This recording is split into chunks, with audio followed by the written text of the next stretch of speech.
In some huge basement, a man was shouting at his subordinate to hurry up and do his work, for there was very little time left before some event for which they had been preparing for a long time, and the subordinate began to speed up his actions, fearing punishment or dismissal. In the dark and gloomy cellar where it all took place, there were several old dungeons, one of which was filled with children of different appearance, but all of them were tired and in shabby clothes and very frightened.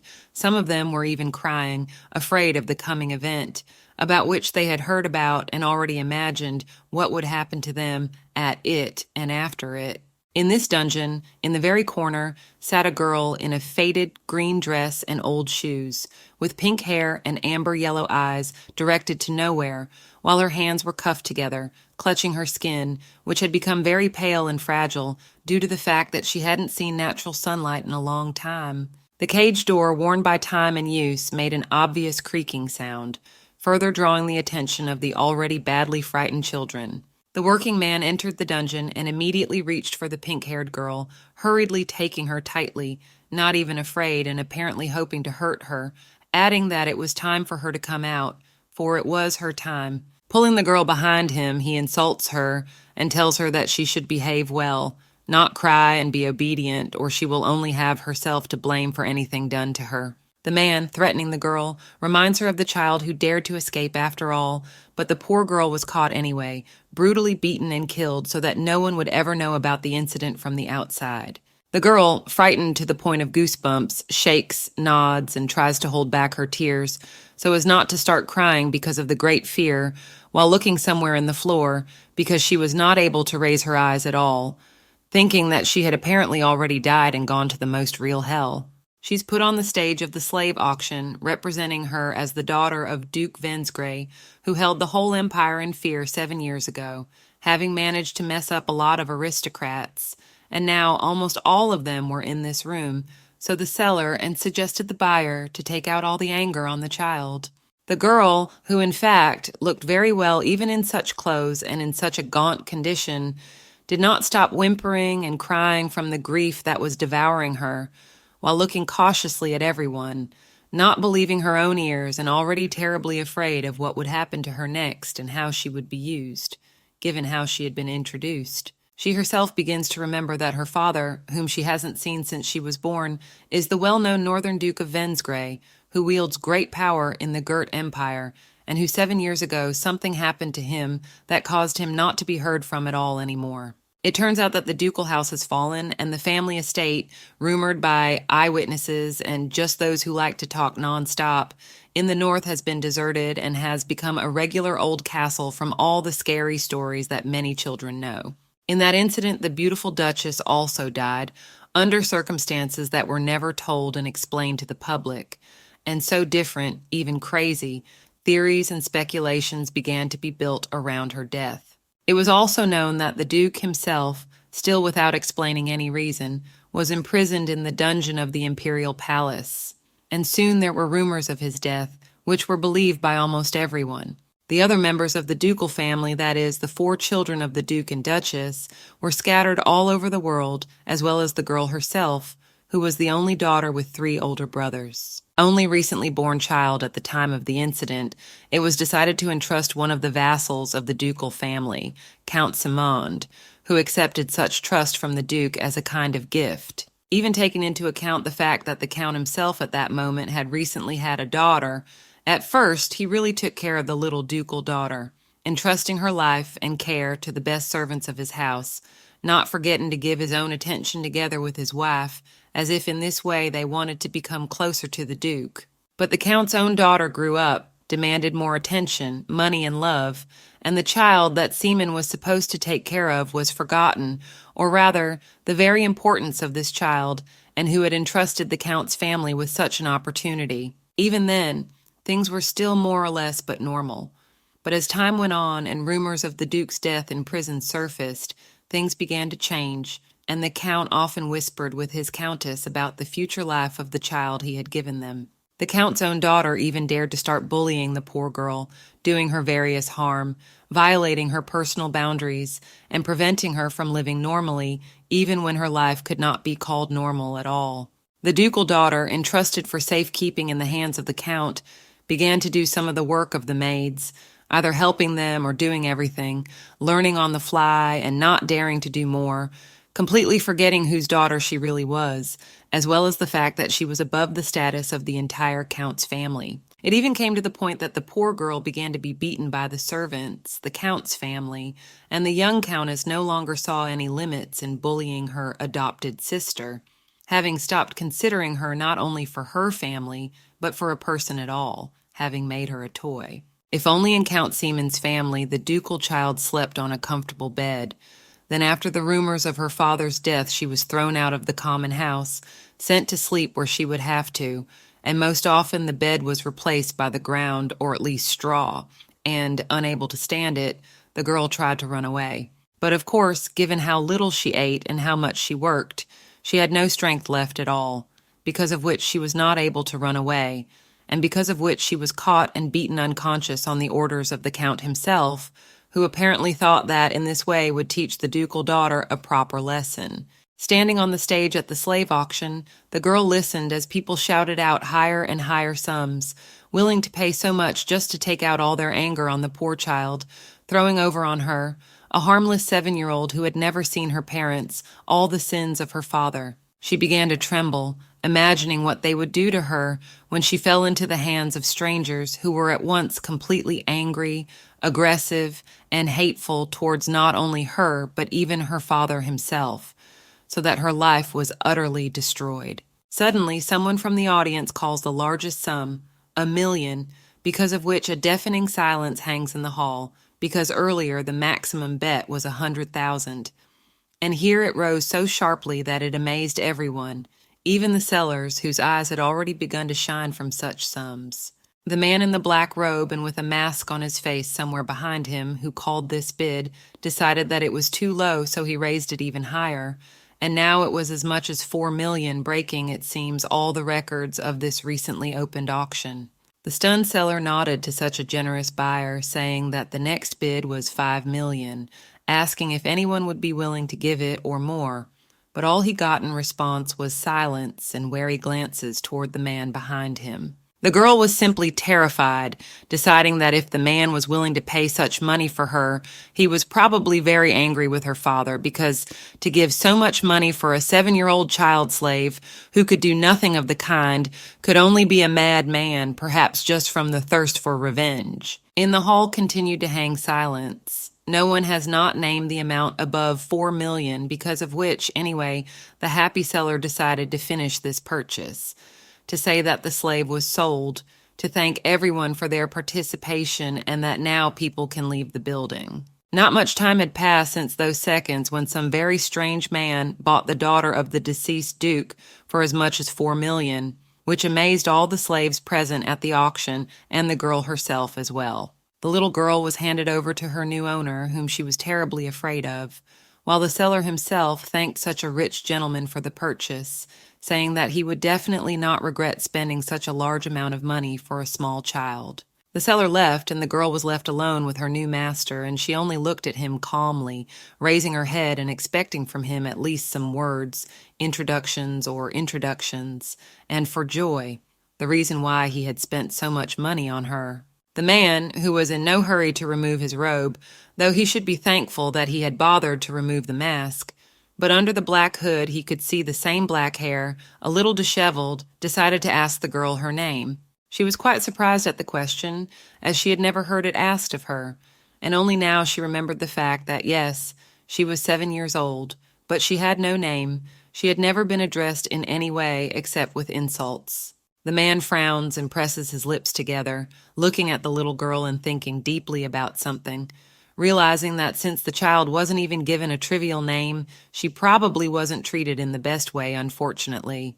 The girl still stares back at him, trying to understand, to read his thoughts, to determine what caused the change in his mood, even if it was quite insignificant, because the man had looked very menacing before, and she had not said anything like that, and did not contradict him in any way. The man knelt down in front of the girl, removing the wooden shackles that had been hurting her and restraining her movements all this time, and so far it was obvious that he was not going to do the little girl any harm, even though she could not trust him, remembering her bitter experience.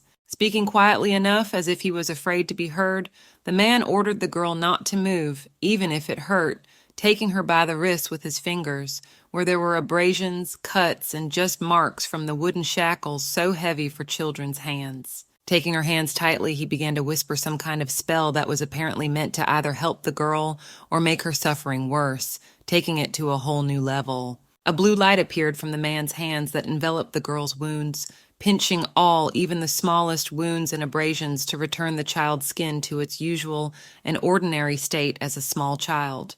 The girl looks at the older man frightened, but also quite surprised, not expecting him to take such care of her skin.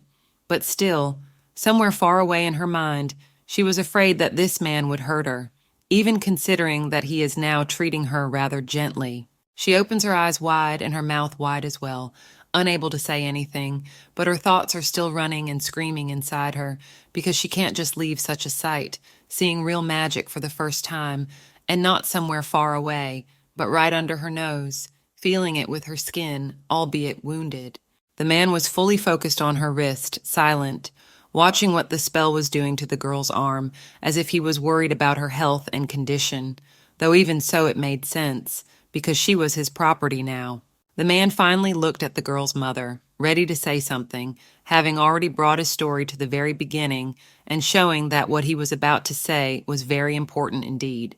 The man began to tell that the Seaman family was responsible for the protection of Henry Setlet Wensgrave's fourth child, and for this the Wensgrave family supported the Seaman family, an exchange which the Duke and the Earl had first of all agreed upon 7 years ago. The second condition of the agreement between Seaman and Wensgrave was that the Earl should give the fourth child a name, for it was necessary to show the very fact of the man's existence, so Henry took care of that also. From the room where the auction used to take place, shouting, rumbling, and various other noises began to come, and the man and the girl heard it all, for they were just outside the door where they had been taken out after the purchase, so that they could be quietly sorted out.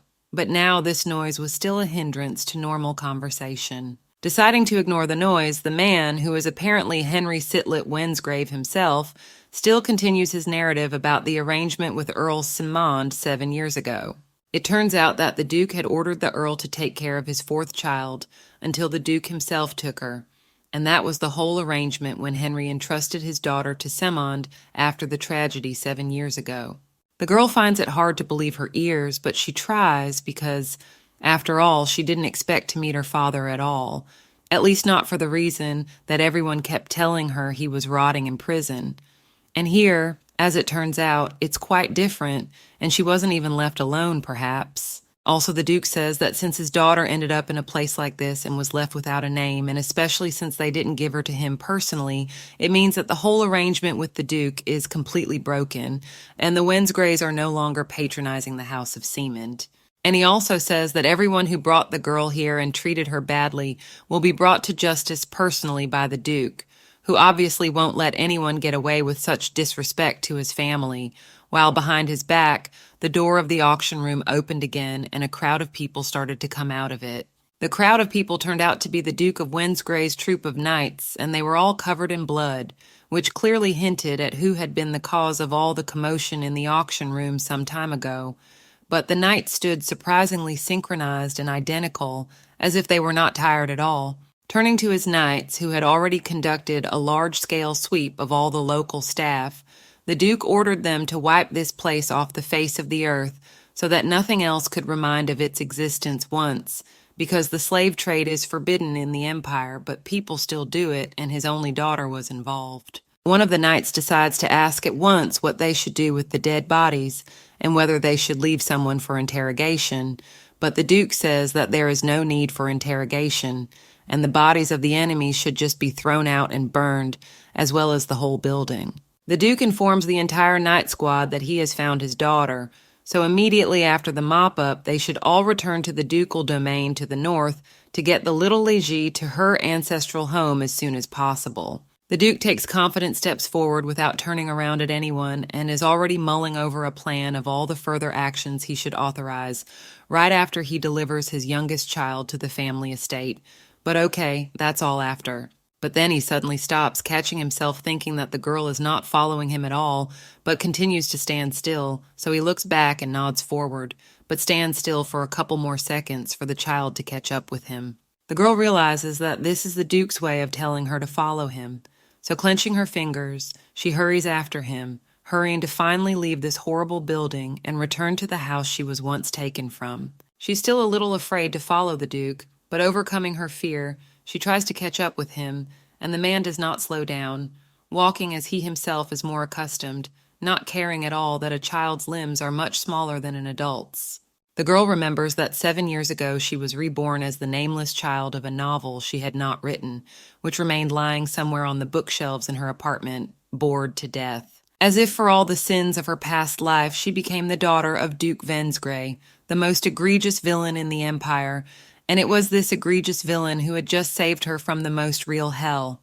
The girl and the Duke quickly reached the Duchy of Wensgrey, which was far enough north of the capital, because the Duke was the patron saint of the north, and they went straight to the family estate. In the manor were already waiting for them maids, servants who had already been identified and introduced as personal for the young mistress of the house of Wensgrey, and it was not clear whether they came to see the Duke, or rather for the reason to see their new personal mistress, without whom the house has long been bored, because so they would have been introduced by the butler. The Duke addresses his daughter, telling her that there are several rules in this castle, which she must adhere to from now on, without any exceptions, for the comfortable living of her and all the inhabitants of the estate, and to follow them as an official representative of the Duchy of Wensgrave. He also repeated that he was her biological father, and she was his daughter, so from now on she should behave well in the manor, not to be capricious, and not to annoy him or any other employees.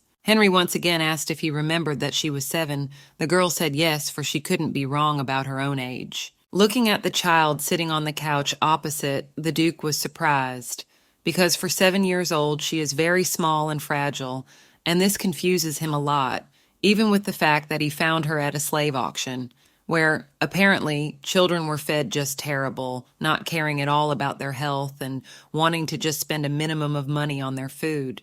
He gives orders to the maids and butlers to wash her, dress her nicely, and feed her well, because at least in this way the girl will look better, and to this the servants only bowed silently to their master, not answering anything, but making it clear that they understood his order. The Duke says he is going to the capital right now, and the butler asks him when he will be back, so that he will know when to prepare a meal for 2 people, not 1, as it was now, for the Duke leaves them alone with a child they do not know how to approach, and they do not even know her name, doubting that she has one at all. Henry says that the trip won't take him long. He just needs to solve some problems while everyone still thinks he's dead, because it will be much easier for him to clarify the events that happened in the past while he was recovering from the incident. The Duke, who was about to leave, turns back to his daughter, looking her over for a couple seconds before turning to the butler again, apparently to give the servants another order while he's gone. The girl listens with interest to what her father is saying to the servants, but hearing him say that he hopes she will look much better, healthier among other things, when he returns for leaving a child, especially one who has been sought after for so long, at the Wensgrave home in such a state is tantamount to sheer sadism. The Duke left, slamming the door, leaving his child alone with the servants, followed by several other servants, leaving the young mistress in the care of her new personal maids. The girl leaned back in her chair as her stomach rumbled, for she had not eaten for a long time, not even when she had been taken from the auction, for there they were fed badly enough and poorly enough, not paying attention to the fact that children could die from such things.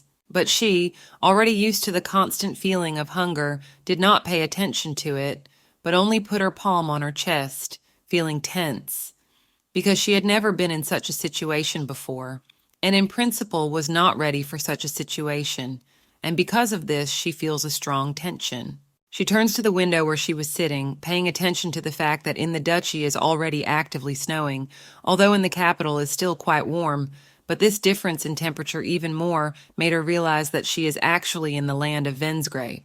The girl recalls that this whole novel was just one of her pathetic attempts at writing stories when she was in high school, just an attempt to fulfill her childhood dream of writing. In today's world, she worked for an average company right out of college, but the work there was just disgusting. In the company, she experienced everything bad that a person could ever experience while working in an office.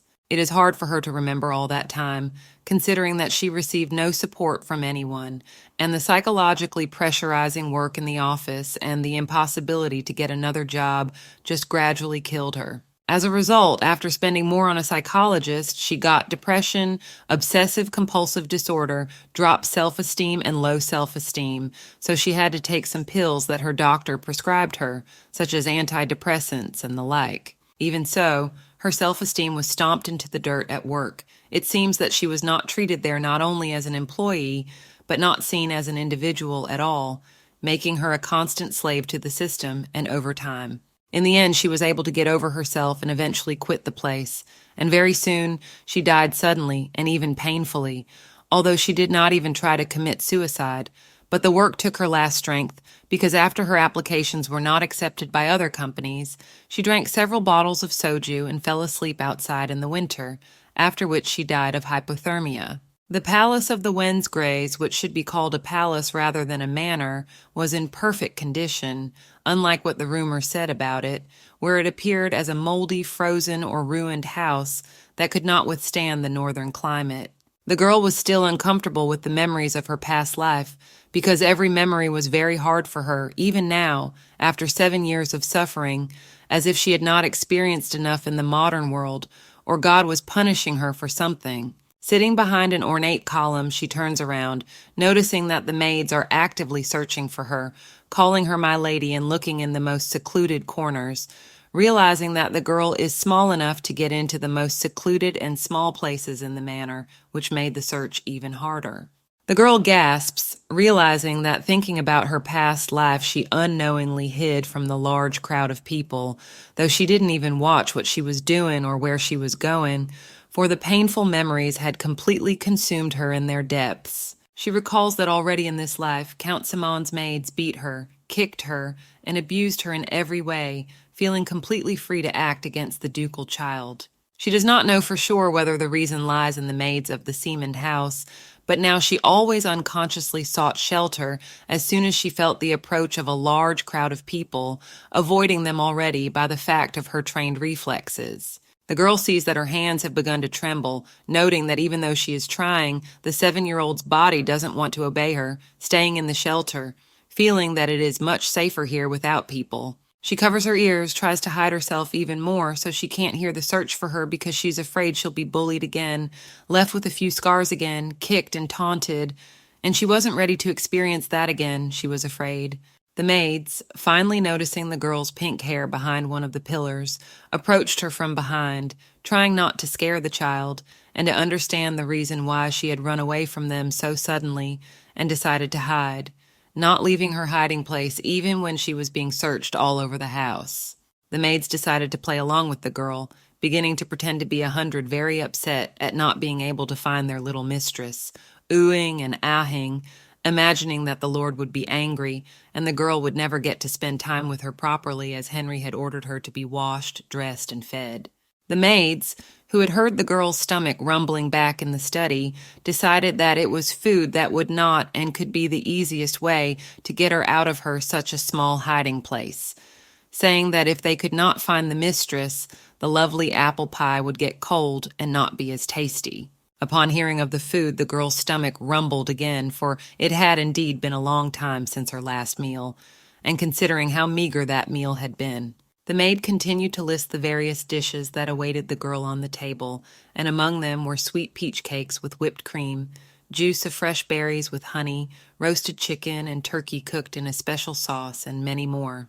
The maids decided that to feed the child's appetite, it was necessary to have sweets. So, of course, they also said that for dessert, they would have chocolate cookies and sweet lemon macaroons, which made the girl's stomach rumble even louder and stronger. Of course, these belly tantrums could not help but be heard by the maids, and one of them peeked out from the column, leaning over to the young mistress and looking at her to make eye contact with the child, but more so to better understand her moods and desires. The maid, noticing that the girl was afraid of them, said that this was all her house and they were her servants, so If she said that she didn't like their concern, they would have to leave, but she should go out anyway, as she didn't need to hide from anyone in the big house, her big house at all. After thinking for a couple more seconds, the girl peeked out from the column, still looking rather unsure of the servants that had come, which turned out to be just her 3 maids, who had run around all the nearest rooms of the manor, only to find her and feed her. She got to her feet and took a couple of steps to meet them, not stopping to look at the 3 girls, and in fact, it was very hard not to notice that she was treating them with great wariness, which, in fact, greatly saddened the maids, who were making to establish a good relationship with their mistress. But even so, the maids were already greatly relieved that their mistress was able to overcome herself and take such a brave step towards them, trusting them in coming out of her hiding place, giving in, of course, due to her age, to trickery, but, however, even that was worth a great effort for the child, wasn't it? The maid holds out her hand to the girl to lead her straight to the dining room, at the same time asking if she should bring the child something tasty now, to whet her appetite even more, but not to eat too much before the time. But the girl recoiled from the maid, pressing her palms to her withered dress, as if she was afraid that something would happen if the maid touched her palms, because unfortunately, even such a seemingly mundane action evokes not the most pleasant memories for the child. The girl plunges into the memories of her life in Seaman County, remembering the maids and servants who lived and worked there, taking out on the poor child all their anger and resentment towards the upper class. But in particular, they were angry when the girl touched anything from the estate with her hands. They repeatedly called her dirty and just disgusting, forcing her to wash and wash everything she touched. Shamefully lowering her head, unable to look the maids in the eyes, the girl said that she smelled bad, and in principle she was already dirty enough, from her hair to her toes, and the most dirty and dusty clothes, which she had not changed for many months. The 3 maids at once gasped at this phrase from the girl's side, realizing that the situation is even deeper than they thought, and, in all probability, they will have to understand for themselves what kind of approach is needed in relation to a severely traumatized child.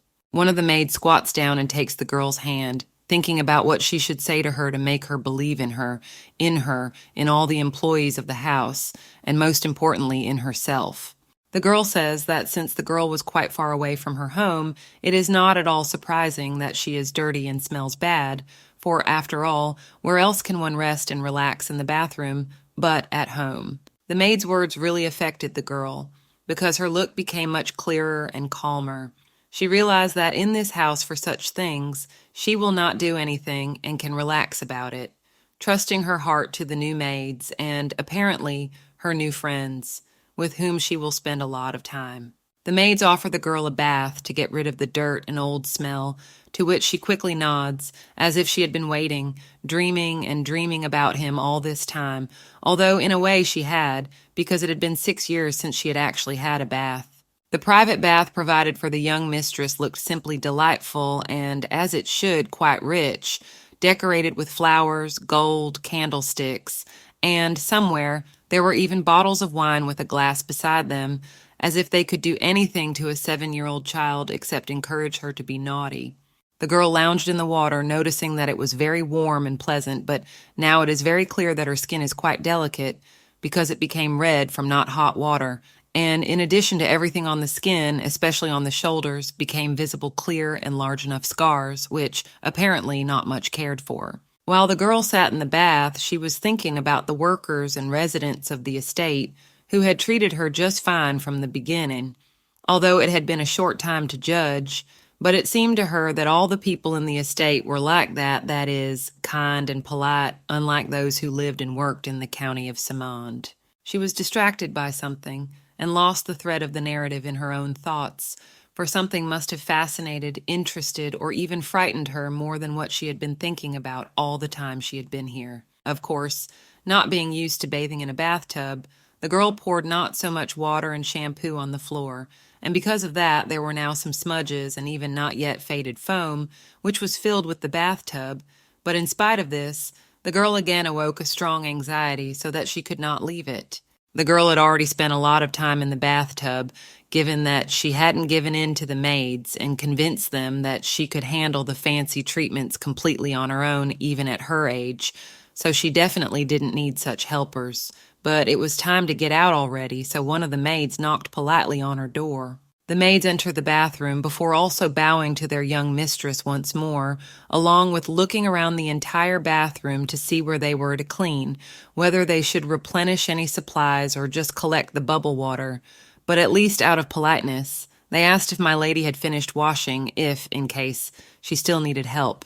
But all three maids froze in astonishment and confusion, for this had never happened to them before, at least not while they were working in the Duchy of Wensgrave. The room, after taking water procedures in it, simply glistened as if it was not washed in it. But it was washed specifically, and in the middle of it all, still wiping herself with a delicate towel, stood the girl, looking at the reaction of the maids, one of whom decided to ask whether the girl had been cleaning the bathroom all this time. The maids surrounded the girl to understand where she got such habits and skills, to know better, but in the end, they did not get a definite answer, although they were very much concerned specifically about the reason for such behavior in the mistress. Another maid also asked who taught the girl to clean up after herself so well, but with such a tone as if she was angry, and the girl did not understand such a reaction at all, because in the end she tried to do everything herself, so as not to annoy and bore anyone. Even if the girl wrapped herself in a towel, on her shoulders and neck were still visible her deep scars that went deep under the towel, apparently mercilessly penetrating the entire child's body. The maids took some time to process the information that they could get from the fact that the girl had cleaned the bathroom herself and that she was covered with scars, because with this turn of events, the course of action had to be changed again to build up the girl's self-respect. One of the maids, being the first to realize it, offered her some clothes, saying that she was more than likely to freeze while she was cleaning the room. The maids apparently decided to keep up with the poor child, surrounded her from all sides, saying that if she did not like any of the clothes, she should say so, and then the maids would bring others, that she should dry her hair before dressing, and one of them even remembered the fact that it was not worth dressing in a wet bathroom.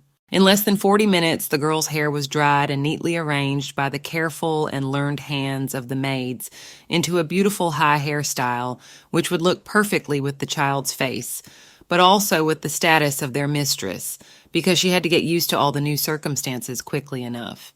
The maids looked in amazement at how beautiful the girl was born, looking a lot like her mother, and now, having washed, changed her clothes, and combed her hair, the girl looked just 100 and more, so that she could already win the hearts of not only boys, but also girls. The maid finally let the girl look at her reflection in the mirror to hear her opinion about her appearance, because it was the most important thing in the whole image, to please the girl and get into her character with this improvisation with the dress and hairstyle, because everything was done on the fly. The girl was dressed in a white shirt with lantern sleeves with turquoise inserts on the wrists, and with the same color long skirt, weakly tightened at the waist, all this falling down, while the whole image was supported by a neat straight bow, also turquoise, with a purple jewel in the middle, and with 2 high pigtails on each side. The maid said that if such was the girl's wish, they might well bring other bows for the dress. Or, if the bows on the skirt and in the girl's hair are quite satisfactory, they may, if she so desires, change the brooches.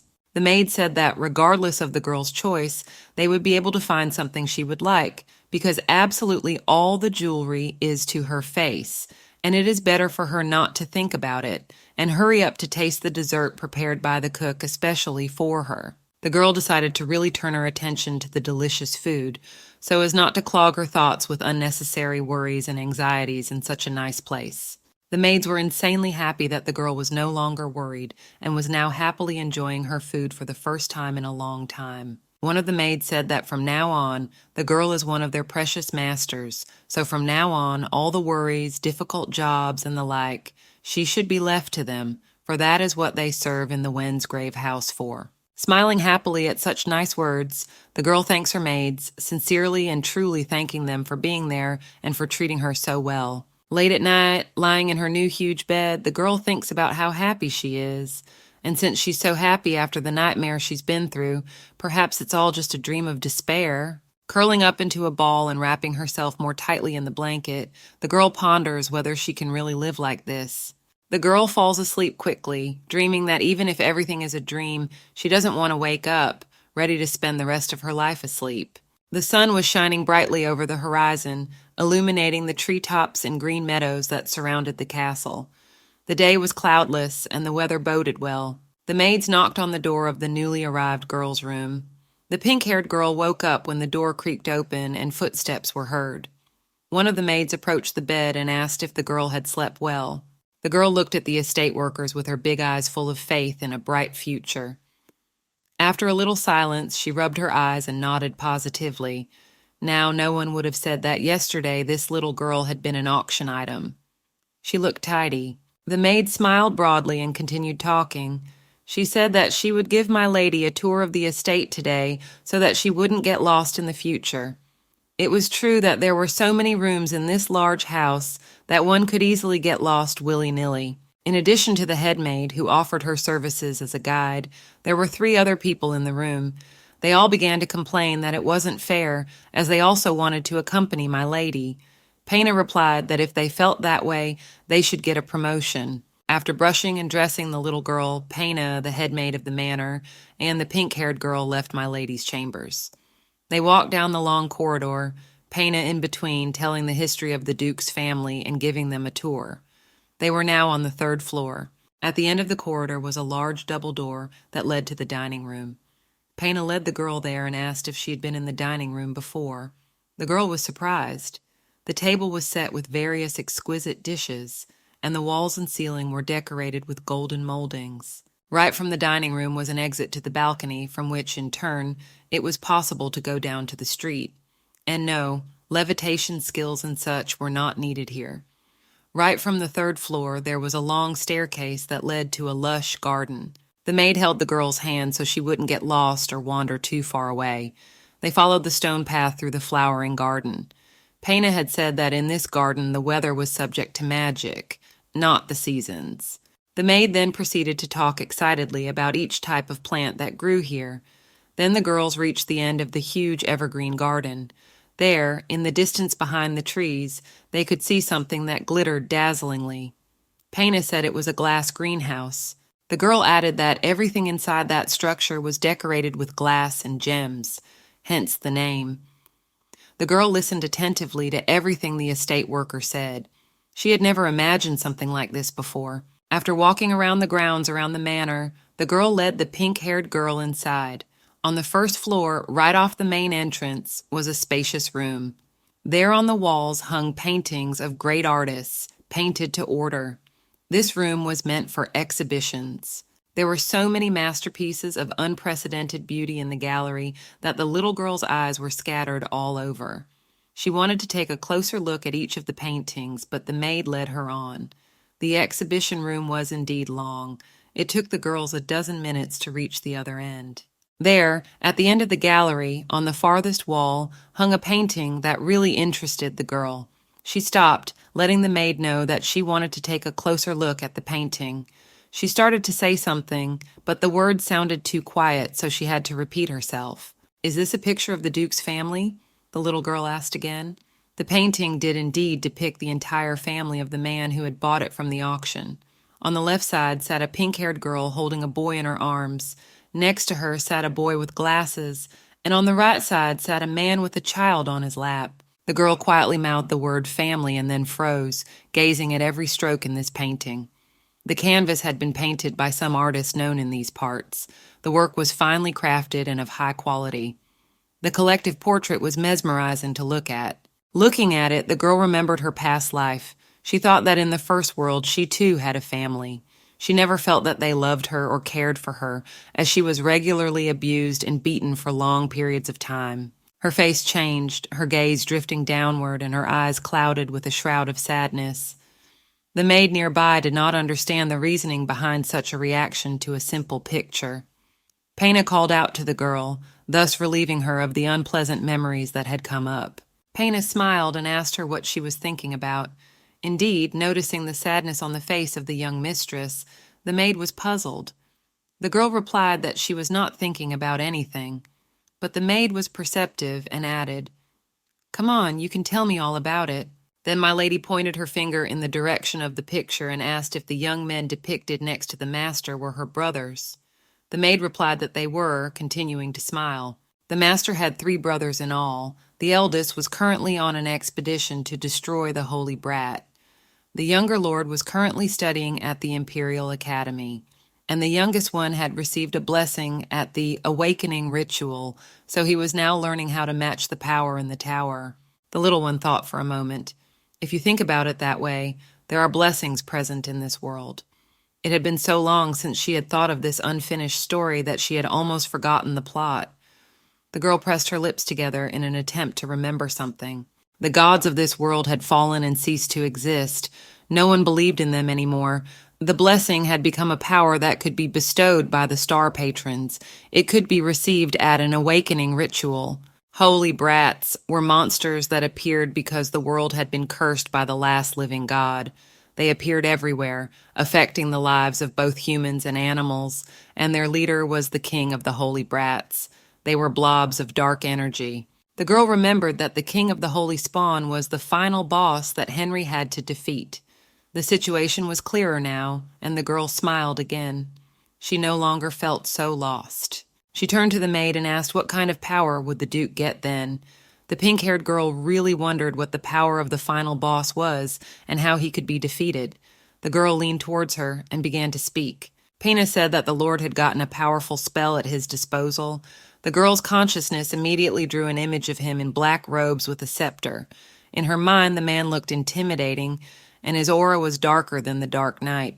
So he also received magical knowledge from the Lady of Silver Snow in the north. The girl asked, "Isn't that cool?" To which she received a positive nod. The maid continued. She told her that she, the unnamed star Suho, had been granted protection from disease and health for life. The pink-haired girl thought that even that sounded great. She too would like to get some magical power, and soon. The girl thought about something again and scratched her chin. Then she looked up at the family portrait. There was joy and hope in her eyes. Her gaze was bright and radiated warmth. She wondered what kind of dare she would get. For now, all she could do was wait and wonder, hoping that she would hit the target and not be disappointed in the aftermath. Pena leaned over to the girl again and asked if she was tired from such a long tour of the manor. The girl replied that she was perfectly fine and would like to walk around some more. The maid smiled. That smile was contagious, and after a while it was reflected on the pink-haired girl's face. Then the girl continued talking.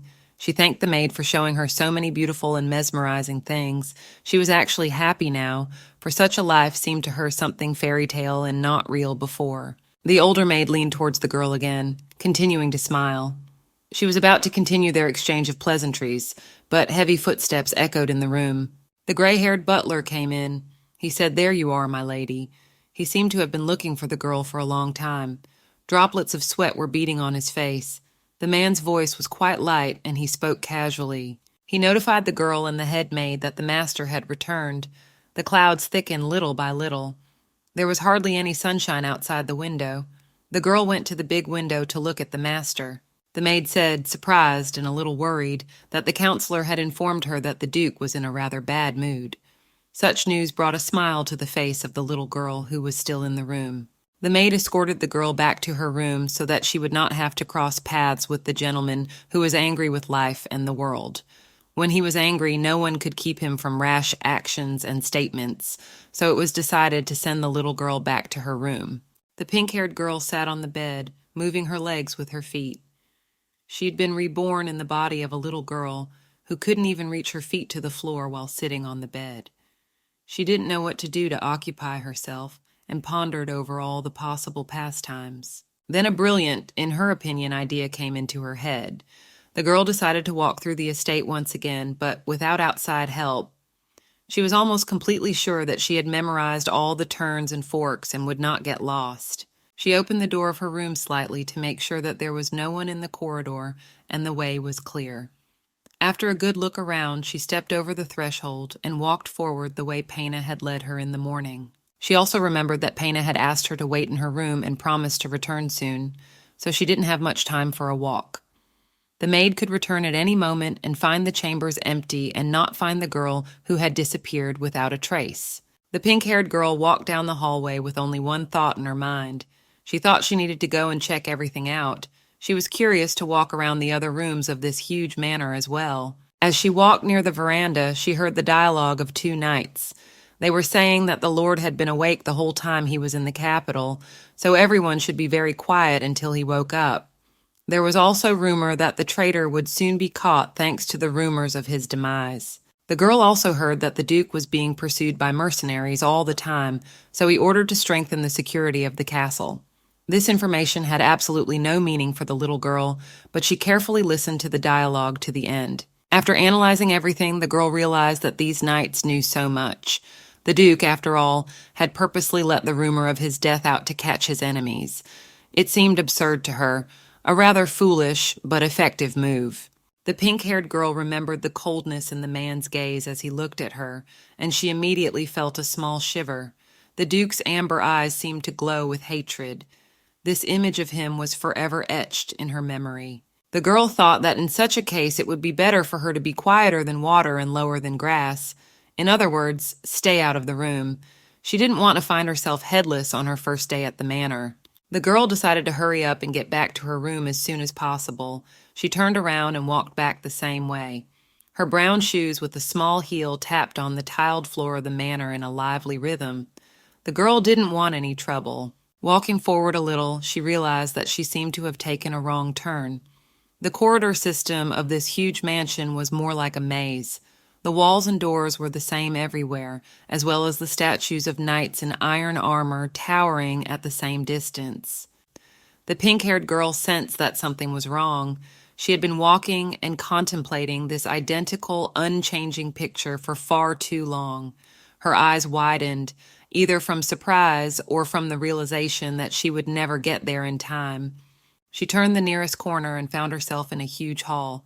The girl began to run, trying to get back to familiar surroundings as quickly as possible.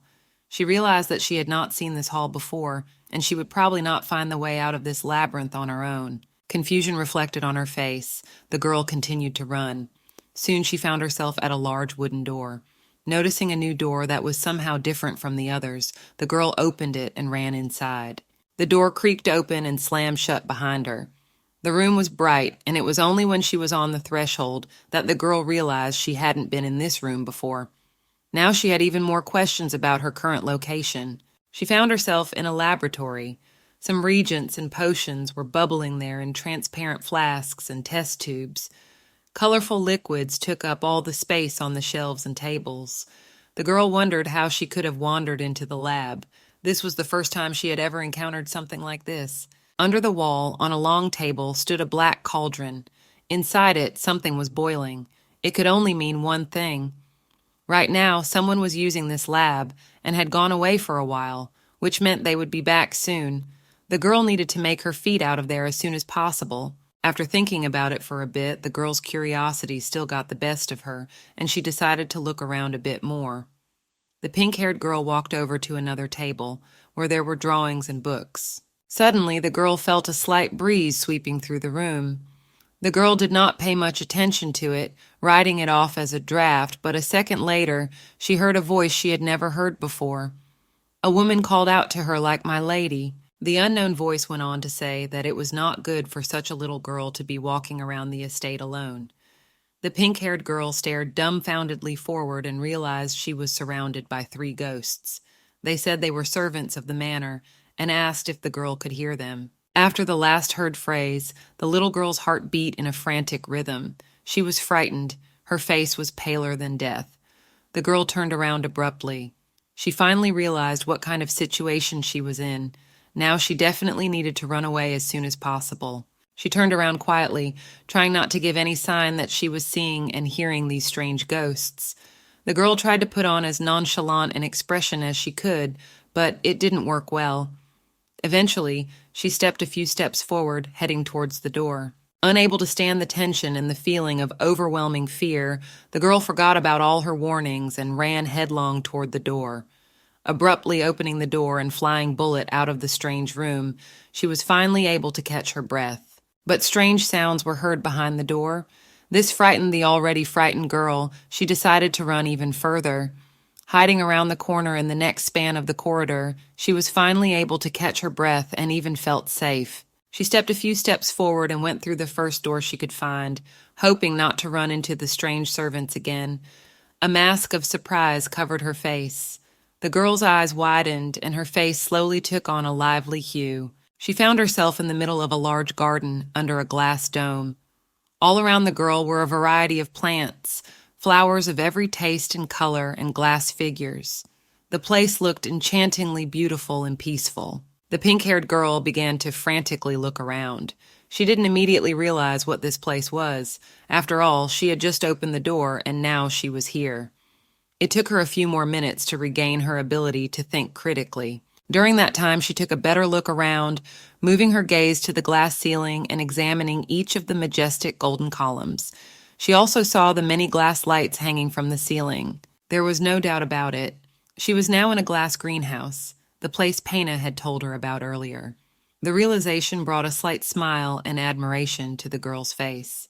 This place really did look majestic. The pink-haired girl looked around some more and noticed a lake somewhere behind the bushes. The glass greenhouse was a place that didn't have a fourth wall. The structure was more like a huge courtyard or gazebo. Behind the bushes there was an exit to the lake. The roof of the greenhouse dropped off there. The girl was very surprised to see the lake. She didn't think there could be a river or lake anywhere near this estate, as no one had mentioned it before. Even Pena had never once mentioned the beautiful body of water during the tour. Then, after taking a long look around the water surface, the girl noticed something strange. She mentally asked herself what it could be. Never before had she encountered anything like it. There was something glistening in this lake. It wasn't like the glistening of water in the sunlight. This sparkle was more like the way silver or jewelry sparkles. Intrigued by this, the girl began to walk closer and closer to the source of the strange glitter. She sat down on the shore, right by the water, and could not take her eyes off the water surface, trying to see what was there. But her attempts were futile. She couldn't see anything. All she could see was the strange, glistening transparency of the water. Then there was a strange rustle, and the pink-haired girl turned around. She turned her head sharply in the other direction, and her pupils narrowed. There was a look of fear on her face, just like the ghosts in the lab. A multitude of palms reached out of the water to grab her and drag her with them. Whether these were living people or just another bunch of ghosts, it was hard to tell. But if they were alive, how could they stay underwater for so long? Since the Count's daughter was sitting close to the water on the shore, and those hands appeared suddenly, she had no time to try to save herself. When she turned around, she found that she had been picked up by those hands and was being pulled into the water. Their touch was cold, sending goosebumps through the girl's skin. She held her breath as the strange hands continued to drag her. That's when she realized they weren't people at all. Some of the arms were so long that they simply could not belong to humans. A strange, fearful voice was calling for Henry of some sort. The pink-haired woman's gaze was enveloped in a shroud of darkness. Her eyes no longer sparkled with that vital fire.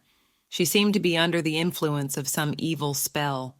The air in her lungs was running out, and the girl realized that her consciousness was slowly leaving her. Her arms, too long to be called human, kept dragging her deeper and deeper to the bottom. This lake seemed bottomless. The pink-haired girl didn't even try to get out, as she realized she was only using up more oxygen. The girl realized that she couldn't breathe anymore. She grabbed her throat with her hands, but it didn't help. Water got into her nose, and she began to choke.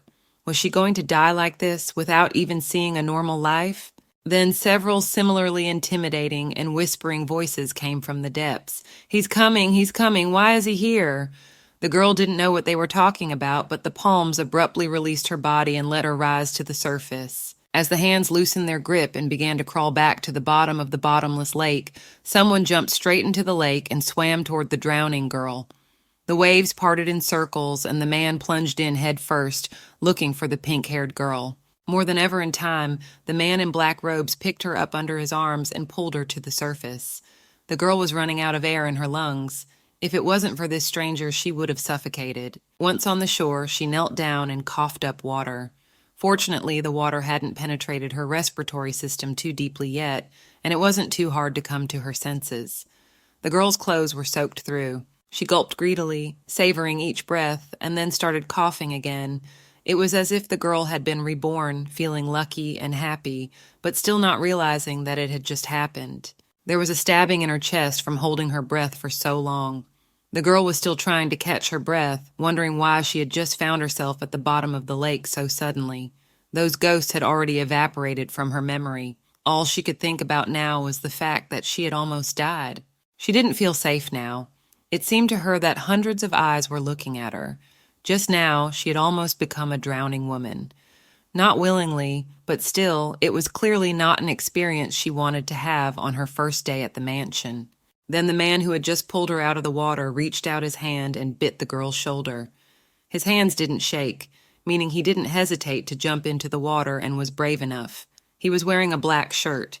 The man told my lady to breathe deeply. His voice did not sound harsh and intimidating at all. On the contrary, the man was trying to calm the girl down and said it with all warmth and care. The boy asked if she wasn't forbidden to come here. He tapped on the girl's shoulder as if unobtrusively scolding. She looked up and realized that she had not seen this man in the manor before. He didn't look much older than she was. He stared intently at the girl with his bloodshot scarlet eyes. There wasn't an ounce of aggression in his gaze, but the girl could misunderstand him. It was odd, to say the least, that this boy was alone hanging around in such a dangerous place. His pitch-black hair was disheveled, and his gaze seemed a little sad. There was a sparkling brooch around his neck, and it seemed quite expensive. He continued to stare at the girl with a look of bewilderment in his eyes. She raised her head, showing him her crying eyes. It seemed that his words about forbidding her to visit this greenhouse had touched her deeply. There were two options, and both he didn't like. The first was that she had not been told that it was dangerous here, and the second was that she had broken the prohibition. The boy was even more perplexed as he didn't know how he could comfort the crying girl. They were still sitting on the shore of that eerie lake in which the life of one of them had just nearly been cut short. The pink-haired girl herself realized that her tears now looked absurd. But it wasn't the words she'd heard that made her cry. It was the horror of it. It was such a belated reaction to the events that had happened a few moments ago. The boy turned to her and told her not to cry. He didn't know how to soothe crying women. Oh, and to soothe, one would first have to know the cause. In this case, he thought the cause was his recent words. He held his palms out in front of her, telling her that he wouldn't hurt her. The gesture was a bit odd, but his words sounded convincing. He also added that he only wanted to save the girl, so there was no need for her to cry. A slight smile spread across his face. It was all to reassure her that he wouldn't hurt her. The boy got down on one knee in front of her. The pink-haired girl clasped her hands over her mouth, trying not to shed another tear as she prepared to believe this young man. She didn't want him to think he was the reason the girl was crying, so she tried to hold back her tears. Realizing that the girl was still panicking, the young man told her not to move. There was still a smile on his face, and his eyes no longer looked so sad. Now their corners were on the contrary raised. He touched the girl's forehead with his finger, reciting some kind of spell. The spot where he touched it glowed a light blue. The girl thought, "What is he doing?" She felt a chill, though. It was more like a fresh spring breeze. Finished with the spell, the boy released her hand and smiled again, covering his eyes. "That was better," he said. The girl, without noticing it, stopped sobbing, and there was no more heaviness and sadness in her soul. The girl noticed that the young man's sleeves were soaked through. He held out his hand to her, from which the cold lake water was dripping. His clothes were also soaked with water. The young man bowed to her, holding one hand to his chest. The pink-haired woman sat on her knees in front of him. He said it was a pleasure to meet him. In truth, their acquaintance hadn't really gone well. To meet under these circumstances was a little strange. She looked at him bewildered, genuinely not understanding how he could keep smiling after everything that had happened. The girl thought that she only had to talk to him, so why does he already seem so happy? This guy was really acting a little strange. She thanked him for saving her and, as if by accident, asked him who he was. She was curious to know the name of her savior. The young man didn't say his name, saying only that he was just a guest in the house. His face still expressed only joy and sincerity of intent. He did not harbor any malice. The girl said that she was actually lost. She asked her new acquaintance to escort her to her room, adding that she would appreciate it even more. The young man replied in the same good-natured manner that, of course, he would escort her. He took her hand, helping her up from the ground. His touch felt light, but there was something strange about it. Though, in light of recent events, it couldn't have been stranger. His hand was icy cold. It felt as if it was not the girl, but he had just almost drowned in that cold, bottomless lake. Without giving it much thought, thinking that this young man was kind enough to her, she followed him without hesitation. The young man escorted her through the forest. They walked hand in hand along a path around which mighty trees grew. Birds were singing and the sun was shining brightly, beaming off the green foliage. He walked a little ahead to assure the girl that he really knew the way. The young man watched the speed of his step so that the girl would not lag behind or feel uncomfortable during this walk. He asked the girl how old she was. She replied that she was 7. At that moment, a picture seemed to form in the young man's mind. He speculated if this was the lady that the Duke had been looking for so diligently for a long time. Hearing this from the young man, the girl was perplexed. She had no idea that everyone in the estate knew about it. Is the Duke unable to keep his mouth shut? She wasn't prepared to be recognized by the first person she met. The young man's words suggested that Henry was desperate to find her. That's what everyone around him was saying. But then why did it take the Duke so long? It seemed to the girl that someone was not telling her something. She lowered her gaze, thinking that there was no such thing. She read it all as utter nonsense and a simple chain of stupid coincidence. Henry had been free from imprisonment for 2 years. Why would he be looking for her only now? Without even noticing where the young man had led her, the girl looked up. Just at that moment, he said they had come. The pink-haired girl looked around, puzzled. They had only recently been outside, and now they were standing in the middle of a large hallway in front of a grand door. The girl marveled, not understanding how the surroundings could change so quickly from the forest to the inside of a house. The boy held out his hand, showing the young lady the way. She shook her head, trying to figure out how they had gotten here so quickly. She was more than certain that they had only just left the greenhouse. Then she discovered another oddity. She touched her dress, which a moment ago had been soaked through. Now her clothes were completely dry. How was that even possible? After that, she touched her hair, which was also wet until recently. Really, how was it possible to almost drown in the lake and remain completely dry? But now there was no trace at all on her that she had been in the water. The girl didn't understand how this could be. What kind of magic was this? What the hell was going on in this mansion anyway? It was as if she had never even fallen into that ill-fated lake. Her reaction was quite appropriate. The young man clearly noticed that the girl was in shock. He gave the girl a cold stare and told her to come into the room. There were no hidden undertones in his voice. He really was sincerely helping her. The girl did not yet understand his motives, but she could tell for sure that there was something strange about this young man. She approached a huge door that she had not seen before and wondered if it was the right place for her to go. The handle of the door was about at her eye level. That's how gigantic this door was. The pink-haired girl hesitated a little longer, but then put her hand on the doorknob. The door swung open. On the other side, beyond the door, was nothing but pitch blackness. She was afraid to step into the unknown, for she had had enough of that today, but she decided to trust this young man. She stepped over the threshold and quietly wondered if this door had always been like this. The girl continued to move deeper into the room. She took unhurried and almost silent steps into the darkness. After walking a little further, she stopped short. Now her eyes were used to the darkness, and she could faintly see her surroundings. In front of her gaze was a large table with many alchemical supplies on it and many books lying around. This room looked more like a study. The entire interior was decorated with gold. Looking around, the girl realized that this was not her room. She didn't realize where she had gotten to. She stood there with her eyes wide open. She was scared. The little girl was afraid to run into some strange personalities again. As soon as she breathed out a sigh of relief, thinking that no one was here but her and that there would be no more chance encounters today, a voice came from the back of the room. It sounded cold and low, like the creak of an old door. Someone was saying that they knew she was here. There, in a dark corner, sat a man that put his hand to his forehead. His voice ached, and he couldn't keep his thoughts and tongue in check, hearing that his chambers had been invaded. He asked just as coldly how the insect dared to enter his chambers. The girl didn't understand why luck had turned so badly against her today, and why everything and everyone in this house was so strange. She turned around sharply, realizing that she had heard that voice before. This couldn't possibly get any worse, she thought. The girl froze in fright and raised her hand in a defensive gesture. She thought she was finished, for she was in the Duke's room. Her golden brown eyes widened fearfully, and her mind was racing with thoughts. The girl's body did not obey at all. Her trembling was replaced by complete stupor, and she froze like a rabbit in front of a boa constrictor. In the silence of the gloomy room, there was the metallic clang of a sword being drawn from its sheath.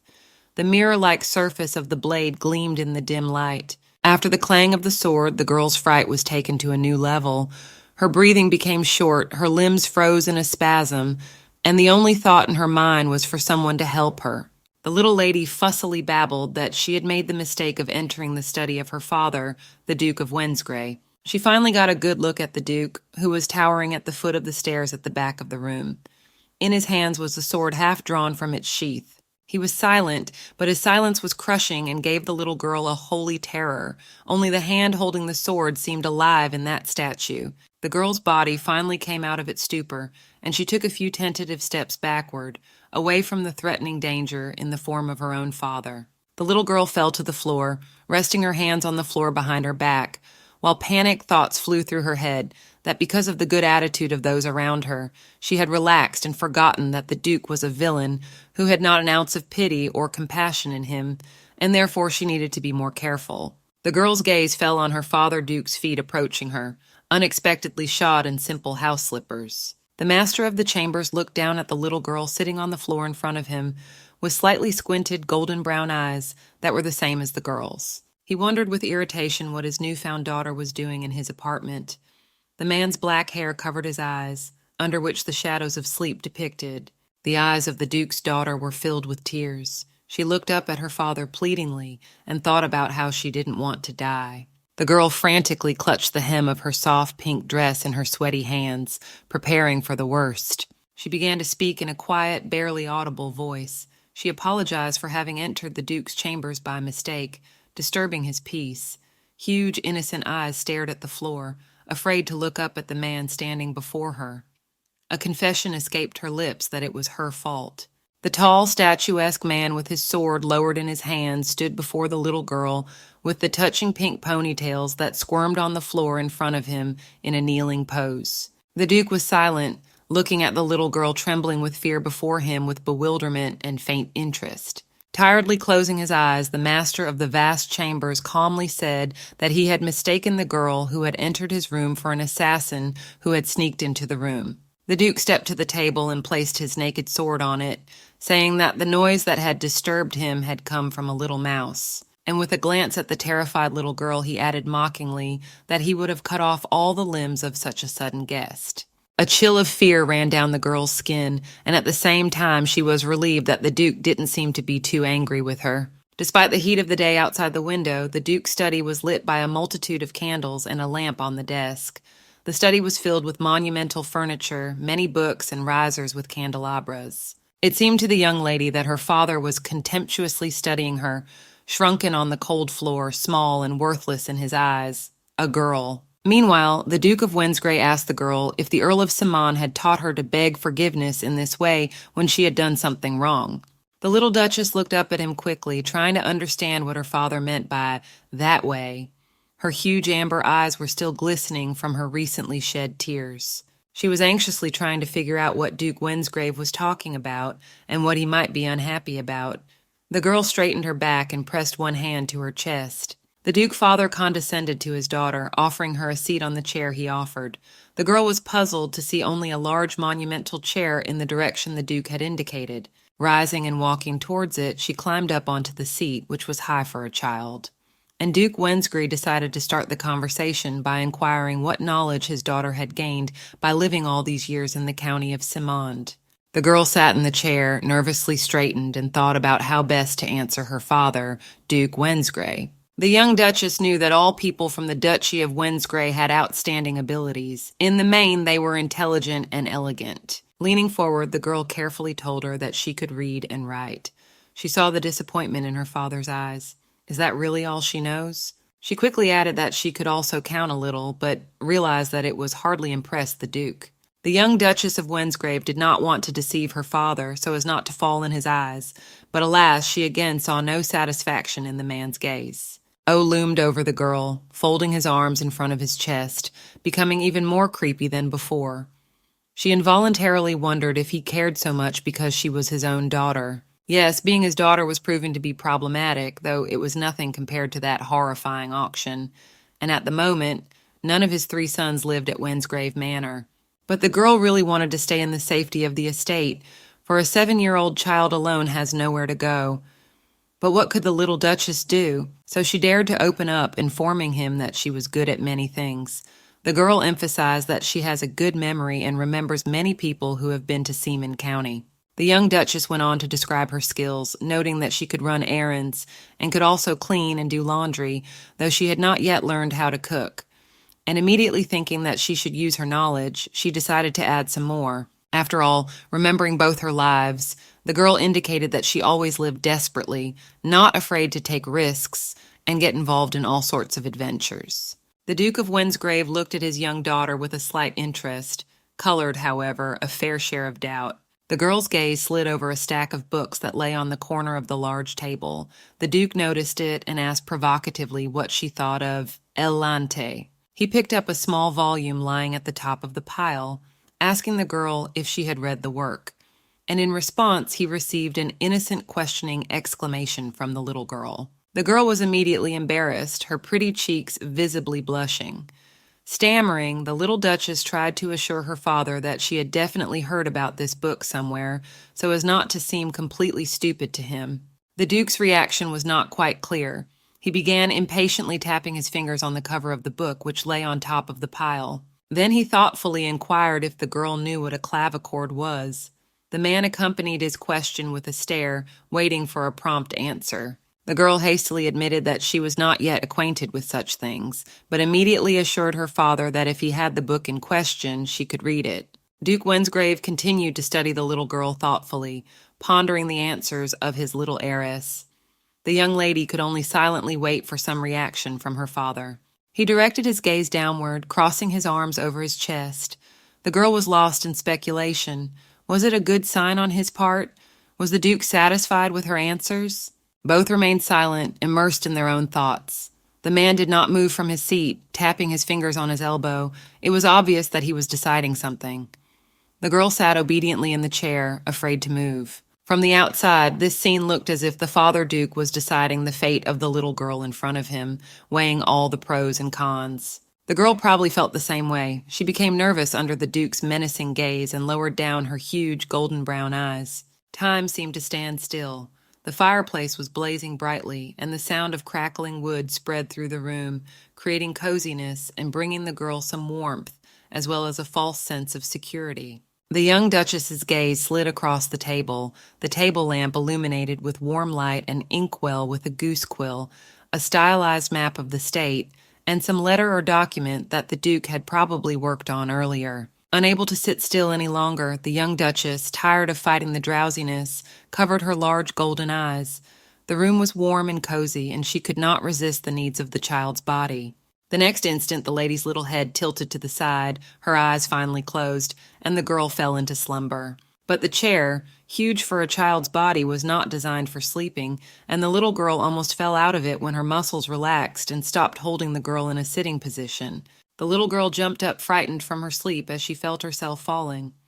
This fall could have been dangerous for a small child, but the little girl did not have time to fall, because someone's strong hand picked up her fragile body. The next moment the girl soared into the air, held by the scruff of her neck by a strong hand. Sure enough, it was none other than the Duke of Wensgrave himself. He picked up his daughter by her dress, thus preventing her from tumbling to the hard floor and hurting herself in any way. The man looked at the girl with perfect calmness, whose face expressed the fright of a man suddenly awakened and who had escaped danger. He exhaled silently again, whether from relief or for some other reason. Then the Duke slowly walked to the large bed at the far end of the room and gently, like a kitten, unloaded the girl on it, ordering the young lady to sleep a little. The little girl looked around in bewilderment, obviously not understanding what was happening. The young Duchess was confused, wondering if her father would actually let her sleep here, on his bed, in his room. But a moment later, the girl's eyes began to slip again. She blinked more and more often, and without noticing it, made herself comfortable on the big bed, inexorably falling into a deep and sweet sleep. But the little girl did not give up trying to stay conscious. She kept telling herself that it was impossible to fall asleep and that it was necessary to return to herself. But today the girl was exhausted, and the comfort around her only aggravated the situation. This bed was so soft and warm that the girl could no longer resist such a welcome rest. She closed her large amber eyes and fell into a deep sleep. At this time, the formidable Duke silently approached the bed with his peacefully sleeping daughter. He carefully removed the flower-shaped ornament from the little girl's head so that it would not get in the way. Carefully, he did the same with all the other things that adorned the head of the young duchess, and then sat down next to her, carefully taking the hand of his little child, which looked so touching on this huge bed. And suddenly the little child's little palm grasped the finger of the big man's hand. It seemed so tiny against the father's hand. The Duke of Wensgrave's usually indifferent face took on a perplexed expression, colored by an awakening of emotions that were not his own.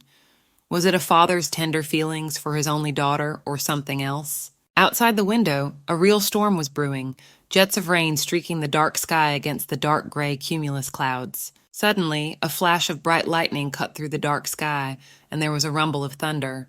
The atmosphere became even more disturbing. The huge amber eyes of the girl lying on the big bed suddenly opened.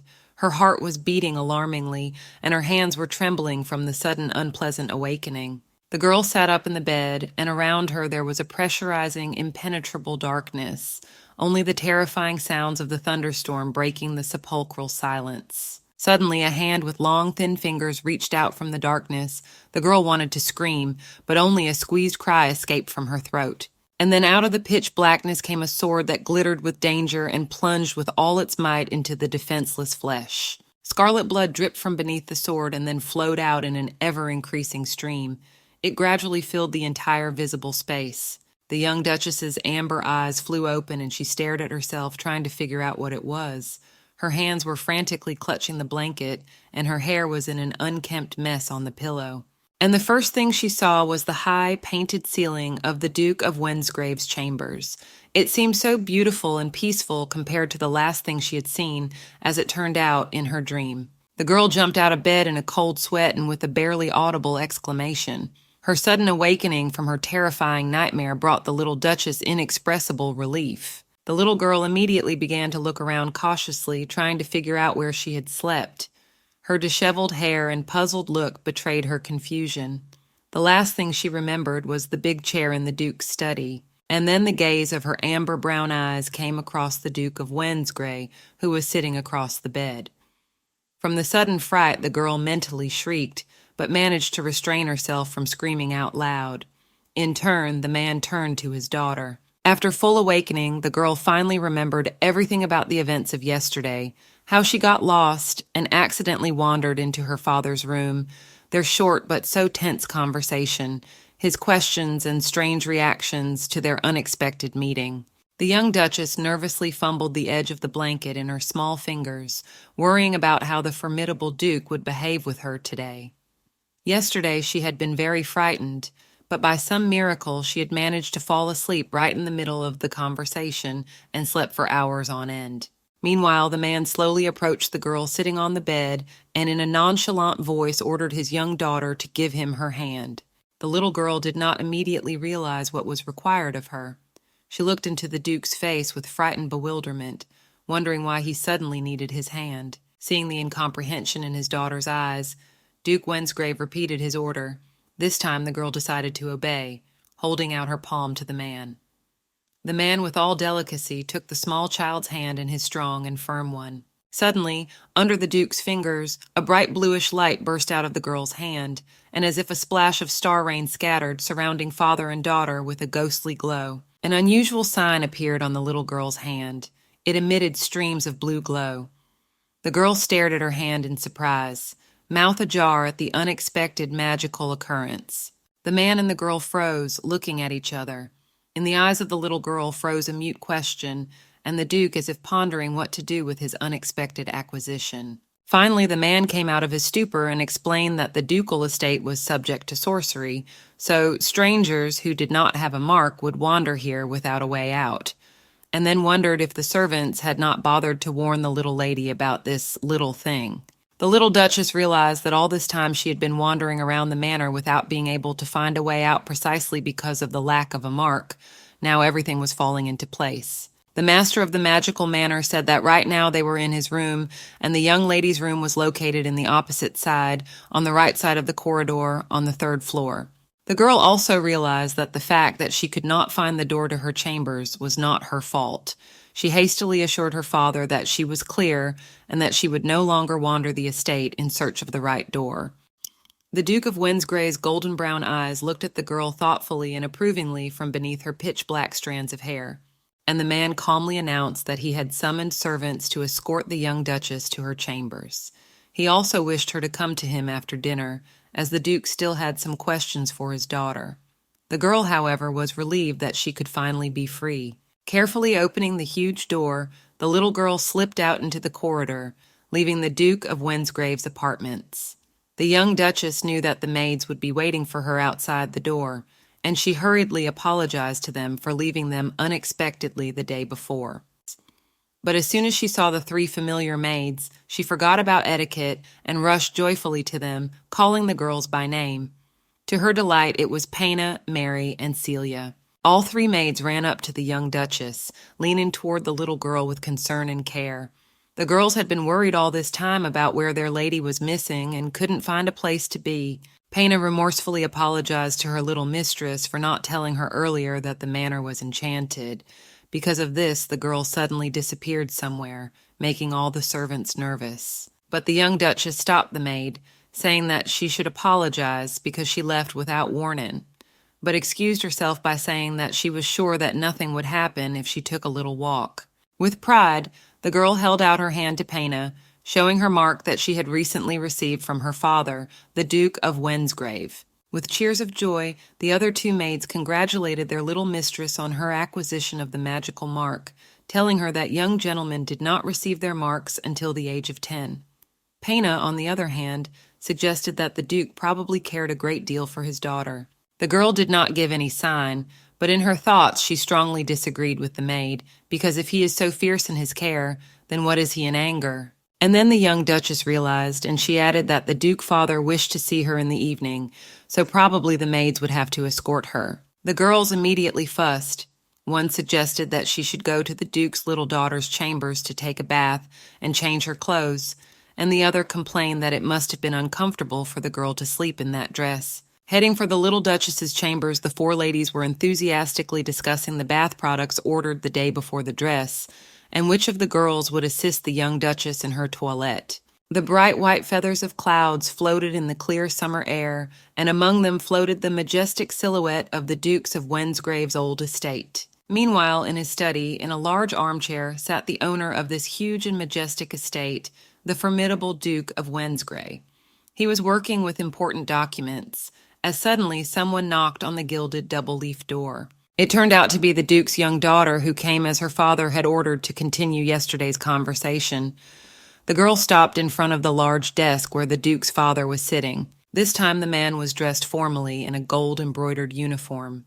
He was studying some papers, and looking up from them reminded the little girl of her words of yesterday, that she remembered those who had visited Count Simond at his estate. The girl nodded uncertainly, in response to the Duke of Windsgrave's reminder. Her hands were folded together, and her eyes peered anxiously at the formidable man. The Duke immediately desired his daughter to tell him all that she had remembered while she lived in the county of Simond, and the young lady, looking resolutely at her father, prepared to give all the information she knew about the Earl, for her stay on that estate had given her many very unpleasant impressions. A short time later, the girl was sitting in a large chair surrounded by strangers. She was dressed in a new plaid dress, and the maids did their best to make a fashionable hairdo of her pink hair. The meeting was held in the front parlor, furnished with elegant furniture and old portraits on the walls, which created an atmosphere of discreet luxury. In the corner of the room, a fireplace was blazing cozily, and on the mantelpiece there were several family photos in rather simple frames. Listening to the conversations of the lords and ladies who sat around the huge table at the head of which she and her father were seated, the young Duchess realized that she was the subject of their conversation. Some said openly that she was his lordship's daughter. Some noted her resemblance to the late Duchess, but all wondered what she was doing at such a gathering. The little girl also did not understand at all what she had been invited here for. The girl was very confused by the looks of a large number of people from noble families. The young lady seemed that these gentlemen would soon rub holes in her with their stares. Duke Wensgrave noticed the tension and excitement of his little daughter. He peered at her with his golden brown eyes, seemingly registering her reactions and self-control. Then, in a loud, commanding voice, he ordered everyone present to be silent at once. The chambers were instantly silent. The noble lords and ladies looked at each other, waiting for an explanation from the Duke of Wensgrave. The man, lowering his voice, calmly responded to these questioning glances, suggesting that the gentleman listen to his daughter first and then ask any questions they might have in the course of the story. The Duke announced that they would return to the topic they had discussed a few days ago. The girl didn't know exactly what topic she would have to participate in today, but she assumed it would have something to do with Count Simond. Glancing uncertainly at her father, the young lady waited for the Duke to reveal all the cards. She clenched her teeth resolutely, preparing herself for the fact that she would have to lay out everything she knew in front of a large number of people, and it was desirable to do it clearly because every detail would be important to them. The young lady confidently clenched her small hands into fists, trying to calm down and not get nervous. Although it was quite difficult, the girl was able to set herself up for business. She began the story by saying that the Marquis of Damien, the Earl of Polford, and the Marquis of Endery were the ones who spoke to the Earl of Seaman most often. Then the little Duchess had to interrupt to recall the subject of their conversations. It seemed to be something connected with southern Felmian. But suddenly, the silence in the meeting room was pierced by the sound of a baby's belly rumbling. All heads instantly turned to the culprit of the incident. The girl immediately became embarrassingly silent, completely forgetting about the topic of conversation. The little girl's face flashed red. She covered her mouth with her hand, embarrassed. The girl was used to the fact that every 2 hours the maids brought her something to eat. Everyone should know that a child's body constantly needs to be nourished. A series of muffled chuckles from grateful ladies and lords echoed through the meeting hall. The young Duchess understood exactly what was the cause of the laughter. The Duke looked at her unhappily but caringly, and was surprised that the little girl wanted to eat even in such a situation. The girl embarrassedly covered her mouth with her hand, thinking that there was hardly anything she could do about it. Duke Wensgrave resolutely ordered the servant to serve tea and sweets for the little Duchess. The little girl had not at all expected such a thing from the formidable villain of her novel, and it pleased her very much. After a moment on the table served delicious cakes with berries and jam, as well as dry cookies in the form of stars and hearts. The girl's father remarked that children were very fond of such viands. However, the child sat still, afraid to move. The young lady did not like the idea of her father eating right during the meeting. After all, it would be extremely disrespectful to the noble gentleman. Duke Wensgrave was perplexed and asked why the girl did not start eating. The little girl silently looked at the dessert in front of her, trying to think of a way out of such an uncomfortable and seemingly embarrassing situation. The man calmly put down the pen with a sharp tip which he used to sign the documents lying on the table in front of him. He picked up a plate of cake and silently held it out to his daughter. The young lady looked at the food in front of her in surprise, not recognizing the very evil and conniving Duke of Wensgrave as she had previously conceived him to be. Noticing that the girl was in no hurry to start eating, the Duke took a fork and picked one of the berries on the plate offered to the young Duchess. The master of the ancient ducal estate calmly put the berry in his mouth, maintaining a majestic and imperturbable appearance. After swallowing the fresh berry watered with jam, Duke Wensgrave loudly announced that the food was not poisoned. The lords and ladies who heard this were amazed and shocked by the Duke's behavior, and the girl looked at her father with a look of bewilderment. The Duke, meanwhile, repeatedly handed the girl a plate of dessert, asking her to start the meal in an orderly tone. The young Duchess wanted to say that she was not eating because of that, but for another reason. Nevertheless, she decided to obey her father, Duke, and carefully took the fork offered to her in her hand. She realized, however, that it was much easier for her to decide to eat in the meeting hall surrounded by many people after the Duke's words that the food had not been sent. She looked at the appetizing berry with pleasure and brought it to her mouth. Before putting the first bite in her mouth, the girl politely thanked for the food offered to her. The next morning, breakfast had already started in the manor, and the servants slowly began to set the table with various exquisite dishes, mostly sweets like cakes and muffins. The dainty hand of the servant put in front of the girl a white marble plate with a large cake. At the bottom, it was a chocolate base, and on top was a mound of white cream with half a strawberry. From such a duchess was surprised because before that she had never had the opportunity to try something like this. All the servants froze. Some of them looked at the girl fascinated. Some of them waited for what would happen next, and some of them continued to set the table. The Duke tilted his head and quietly, without emotion, said that the girl could already start eating and not be afraid that the food might be poisoned. Now he always made sure that his daughter ate well. The girl swallowed her saliva and said that perhaps it was time to start eating. She looked at the plate in front of her with admiration. She was very curious to try a new dish. On the sides of the table where the royal family was having breakfast stood the servants. They watched mesmerized as the little girl was tasting the dessert for the first time. The Duke was also watching closely, but there was a misunderstanding. The pink-haired girl held a fork with a piece of dessert to her mouth. Her father continued to watch. He did not even touch the food. So much he cared about his daughter's reaction. The little girl ate it all. She covered her eyes, put her hand on her chest, and smiled. Of course she was uncomfortable, but the food was delicious, and she ate very well. But the still untouched strawberry dessert remained standing in front of her.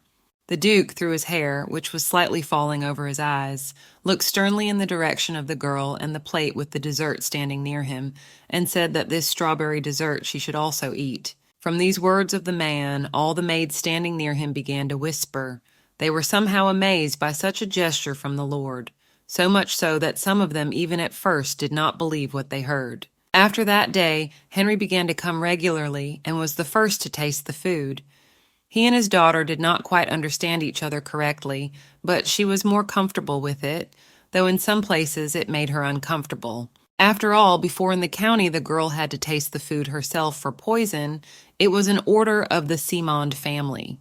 The poison was not lethal, but caused terrible pain, and now the Duke himself is the guarantor of safety. I wonder if he knows that his daughter subconsciously afraid to eat. The maids told the girl that her father was not afraid of any poison because he was protected by magic, so she could not worry about the Duke's health as well as for her own. The Duchess often reassured herself that there was nothing wrong with the fact that her father cared for her in such a way. After all, she was his only daughter, and it was even good. Though, remembering that terrible day, the girl thought that she was one step away from death. It was another sunny day. In the morning, Henry suddenly informed the Duchess that tomorrow they would go to see the estate with orchards, so she should prepare herself. The gentleman also added that soon this orchard fete would be her domain, so she would have to inspect it without fail. This information made the girl stop chewing. She put a piece in her mouth and left the fork next to her face. The little girl a couple days ago couldn't even think that someday she would have her own domain. She sat with her father in the garden at the round table, which was made of white marble and gold trim. She could not understand for a long time why these places should be her possessions. And while she was thinking about it, Henry was watching her eat in silence. As night fell, the chandeliers in the manor were burning brightly, and the sky outside the window was bright scarlet, like fire, in every room of the palace, and everyone was getting ready for bed. 2 maids were helping the little Duchess to prepare for sleep. They gave her a luxurious nightgown in green plaid, and now combed her beautiful, well-groomed pink hair. The girl herself was sitting in a stupor. One of the maids who was tending to her hair inquired what the girl was thinking so hard about, and the little girl was even a little frightened, for the sudden question took her out of her train of thought. The Duchess explained to the maid that today at breakfast the gentleman had informed her of a visit to the orchard tomorrow, and she was very much surprised at it. She also asked Paina if she had ever been there before and what kind of place it was. The girl smilingly replied that the Duke had prepared the place for his daughter, and that his assistant had earlier told her how my lady had spoken passionately about the orchard during the meeting. The Duchess remembered that on the day when she was looking after the Earl's daughter, she had happened to visit the orchard where they had gone for a picnic. There were so many butterflies and flowers. They had gone there because there was a meeting with the Marquis. Recently, the little girl has begun to appreciate life and pleasant moments even more, and even though terrible memories cannot be taken away from her, but sometimes the instincts of a child take over her body and mind, so she would have to be careful what she wished for. The servants finished leaving.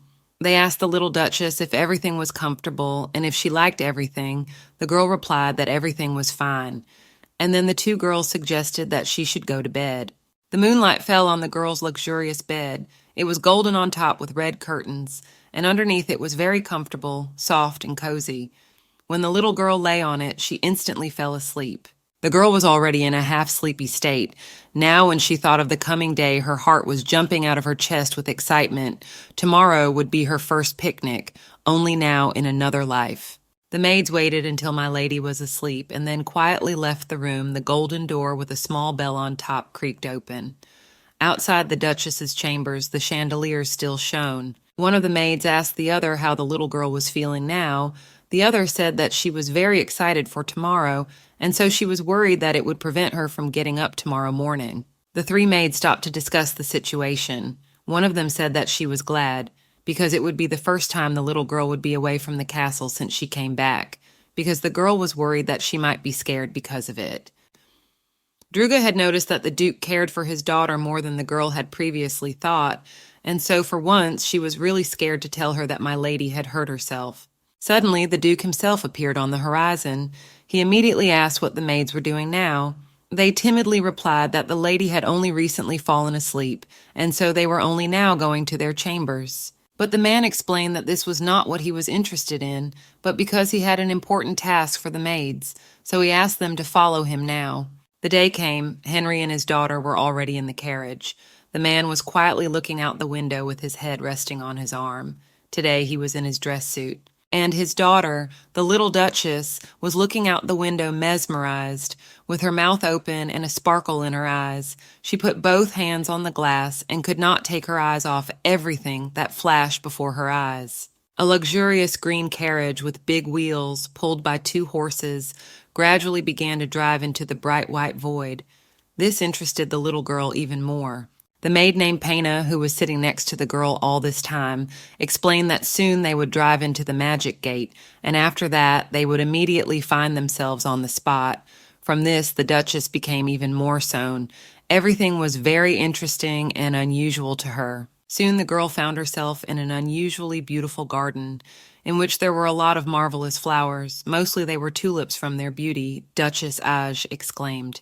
Soon she and her father were approached by the Duke's assistant, who, in a hurry, informed the gentleman that they had already arrived. All this time the little girl could not take her eyes off the flower beds. Henry called out to his daughter, and while his assistant was waiting for his master, he said that he had to go away for a while and would leave her in the care of the servants. This did not frighten the little girl at all. She only smiled to show that everything would be all right during this time. It was even good for her that now she would be able to rest from her father, who was almost all the time by her side.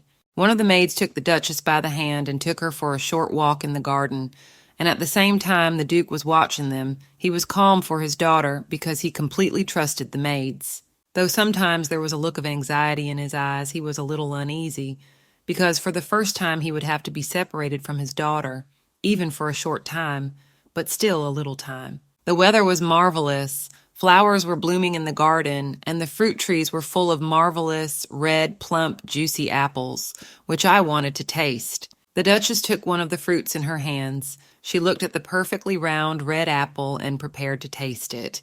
She had never tasted such a thing before. Then she continued to walk with the maid. They looked at the garden and the butterflies that swirled in the flower beds. It was all very fascinating and mesmerizing to the little Duchess, of course, because she was still a child and she was interested in learning everything around her. The land was located in the north, but the climate in the garden was regulated by magic.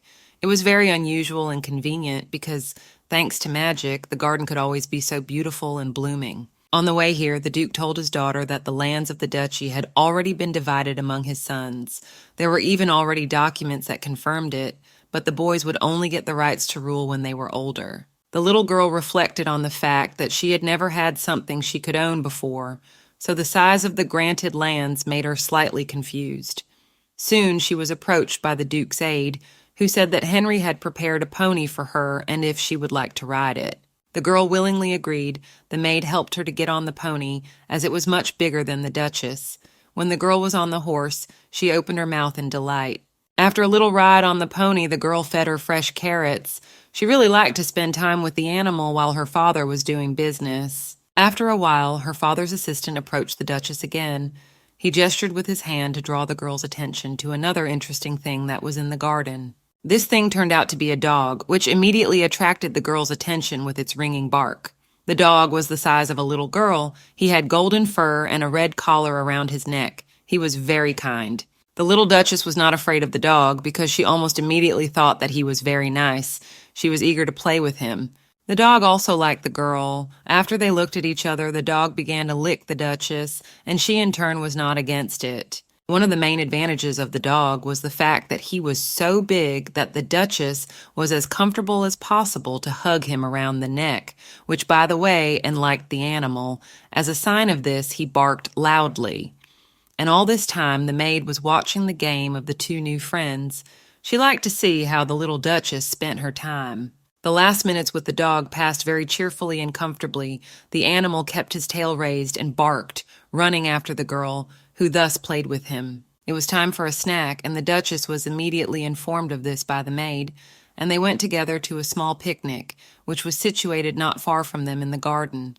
On the plaid, which also served as a bedding, there were plates with various goodies. This amount of food immediately attracted the attention of the little Duchess. She began to look at all the sandwiches, waffles, and cakes that stood on the snack, but suddenly her attention was focused on something else. It turned out that all this time the girl's attention was so attracted by an unsightly pile of cookies, which stood gloomily on a white plate among the rest of the food. If you didn't look closely, you could safely think that these cookies were not edible. The girl took one of the brown, slightly cracked crusts in her hands, brought it closer to her face, and began to look at it. She immediately noticed in her ear that the cookies looked strange. It was hard and not quite appetizing. One of the maids sitting next to her leaned over to the little Duchess and whispered in her ear that the Duke had personally tried and baked these cookies for her last night.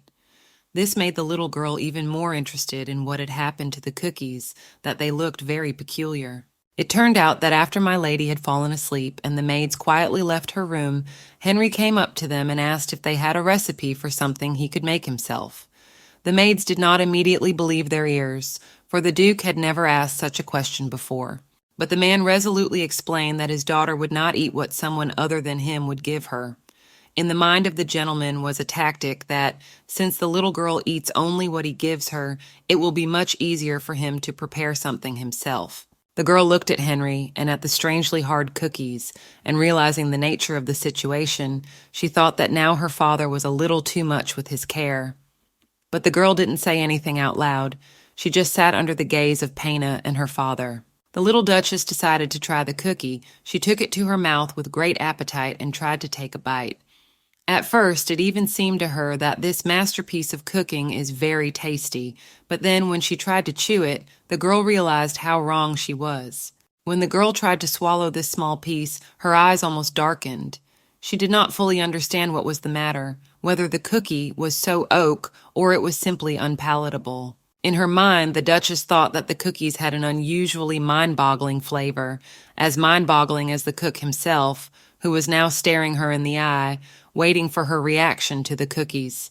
The girl carefully tried to express her emotions. She immediately thought that even if the taste of the cookie was a little off, she'd better share it with someone. The little Duchess took the large donut lying next to her and handed it to the Duke, saying that he should try it. The man took the offered dish in his hands. He looked for a long time at this soft circle with chocolate glaze on top and thought about something very much. It was obvious from his reaction that he was not often offered such a thing, and it was strange because past his daughter he had many other children with whom he could spend time. As it turned out, Henry had a very strained relationship with his sons. The eldest, Aval, constantly avoided him. The middle Keon ran away when he saw his father, the youngest Calix, when he saw his father out of the corner of his eye, immediately began to cry, and it always upset the Duke. But his only daughter was not like that, and it sometimes surprised the Duke because the girl was always not against being in the company of her father, and was always not against if that to keep him company in something. Thinking about all this, Henry kept staring at the little girl, and it even frightened her a little. But now, thanks to this situation, the man could be sure that this child, who was now sitting in front of him, was not like the others. The day was coming to an end, and the luxurious green carriage with gold inlays was on its way home with the Duke and his daughter. The man was still sitting by the window with his hand on his head, and without averting his gaze, he asked the little girl if she liked the orchard. This question came out of the blue, so the girl only sharply answered yes. Then the little Duchess began to remember everything that she had seen during the day. She remembered the juicy and delicious fruits that she had tasted. Also, the girl compared that the orchard was beautiful, just like a glass greenhouse. The moment with the glass greenhouse in the girl's story surprised the Duke because his daughter had not told him that she had been there before. The man asked if it was true that the little girl had already been there. There was an awkward silence in the transport. The girl herself had just remembered that she had not told her father about where she had been before she had the mark. She hesitated and thought about what to say. The situation was also aggravated by Henry's gaze, which was waiting for an answer. Milady timidly confessed that when she was lost she had wandered inadvertently. She further questioned whether she could go in there at all. After all, she had been frightened by her father's reaction. The Duke became more calm. He answered that the girl could go in there, and even if she wanted to, she could somehow go in there and look around. But she should not go in there alone, because deep inside the greenhouse lurks something creepy. Her father further explained to the little Duchess that there were monsters sealed in the lake under the barrier, and if he was there, they would have no effect on him, but if the little girl encountered them, they would be dangerous to her. This information scared and confused the little girl a bit because she remembered how recently she accidentally fell into the lake and she didn't see any monsters there, though maybe she was lucky this time. Also, she remembered how last time she entered the greenhouse without any problems, though according to her father's stories only he can go in there. The little Duchess also remembered the boy who had rescued her from the lake, and if her memory did not fail her, he was also free in that place, though again, the Duke kept saying that only he could enter it. The next day came, and it started well for some, but there was a showdown at Mr. Simon's manor. Counts from different places had gathered to discuss the recent events. There was a real showdown in the manor. The man, who was formally and expensively dressed, thumped his fist loudly on the table and shouted and asked his interlocutor how he could say such a thing. He obviously did not like the words of his caller. The man's caller politely asked him to calm down because the shouting was so loud that it could be heard even outside the door of the room where the negotiations were taking place. The man was addressed as Count Evelyn, so it could be understood that the conversation was being conducted by very important people. Count Evelyn abruptly rose from her seat and shouted that how could he be calm if half of France was defeated in a matter of days, and it was very serious because literally attacked a huge square. The man made his tone quieter. He explained that he was so concerned about the situation because his interlocutors did not see the connection between what was happening. He explained that according to his observations, only the lands of Seaman counties had been attacked. From this information, already Earl Seaman could not be quieter. He asked Earl Evelyn with a bit of a swoop what he meant. It was explained to the man that it was very strange that nothing had happened to the Earl himself, and it looked as if they had colluded in passing on important information. The other man did not hold back. He interrupted the two yelling interlocutors and said that the argument was inappropriate. The mysterious man also added that everyone should first verify the information and only then make their verdict, and anyway, they would find out whether Count Simon was guilty or not. Everyone seemed to calm down, but then Count Simon cried out. He struck his hand on the table and began to curse the Duke of Windsgray with shouts. After all, because he learned that the Duke was dead, he immediately went to their side, but when the death was denied, it was too late to change anything. From this, the man concluded that Duke Windsgrave doubted Count Simon from the beginning, even when he entrusted his own daughter. Of course, he wanted to get rid of the girl by organizing a kidnapping, but the plan with the auction failed, so now another plan of Count Simon began to go into action. At this time in the manor of Wednesgray, everything was quiet. Nothing portended trouble. The Count was doing his business, and his daughter was quietly spending time in her room. The little Duchess's room was very luxurious, white marble dressers with gold inlays, soft red sofas with black cushions. All these were in her spacious chambers. On the girl's desk was a drawing. It showed a serious yet calm man with black hair that fell slightly over his face and large yellowish-brown eyes. Milady was trying to portray her father, the Duke of Wednesgrave. Milady took the drawing in her hands and looked at it thoughtfully. It seemed to her that the Duke was a little different from the picture, and she wondered how she could draw him more similar. There were many games for the girl to play in the castle, but for some reason her choice fell on drawing. The girl sat for a long time and thought about where she could get inspiration to edit the picture, as she suddenly remembered that in the estate to her exhibition room, where there was a pile of different paintings, and perhaps there she could find something to add. The little Duchess thought that since she had received the mark, she could move freely around the manor without the threat of getting lost again and going where she shouldn't. A couple of minutes later, she was already standing in the exhibition room.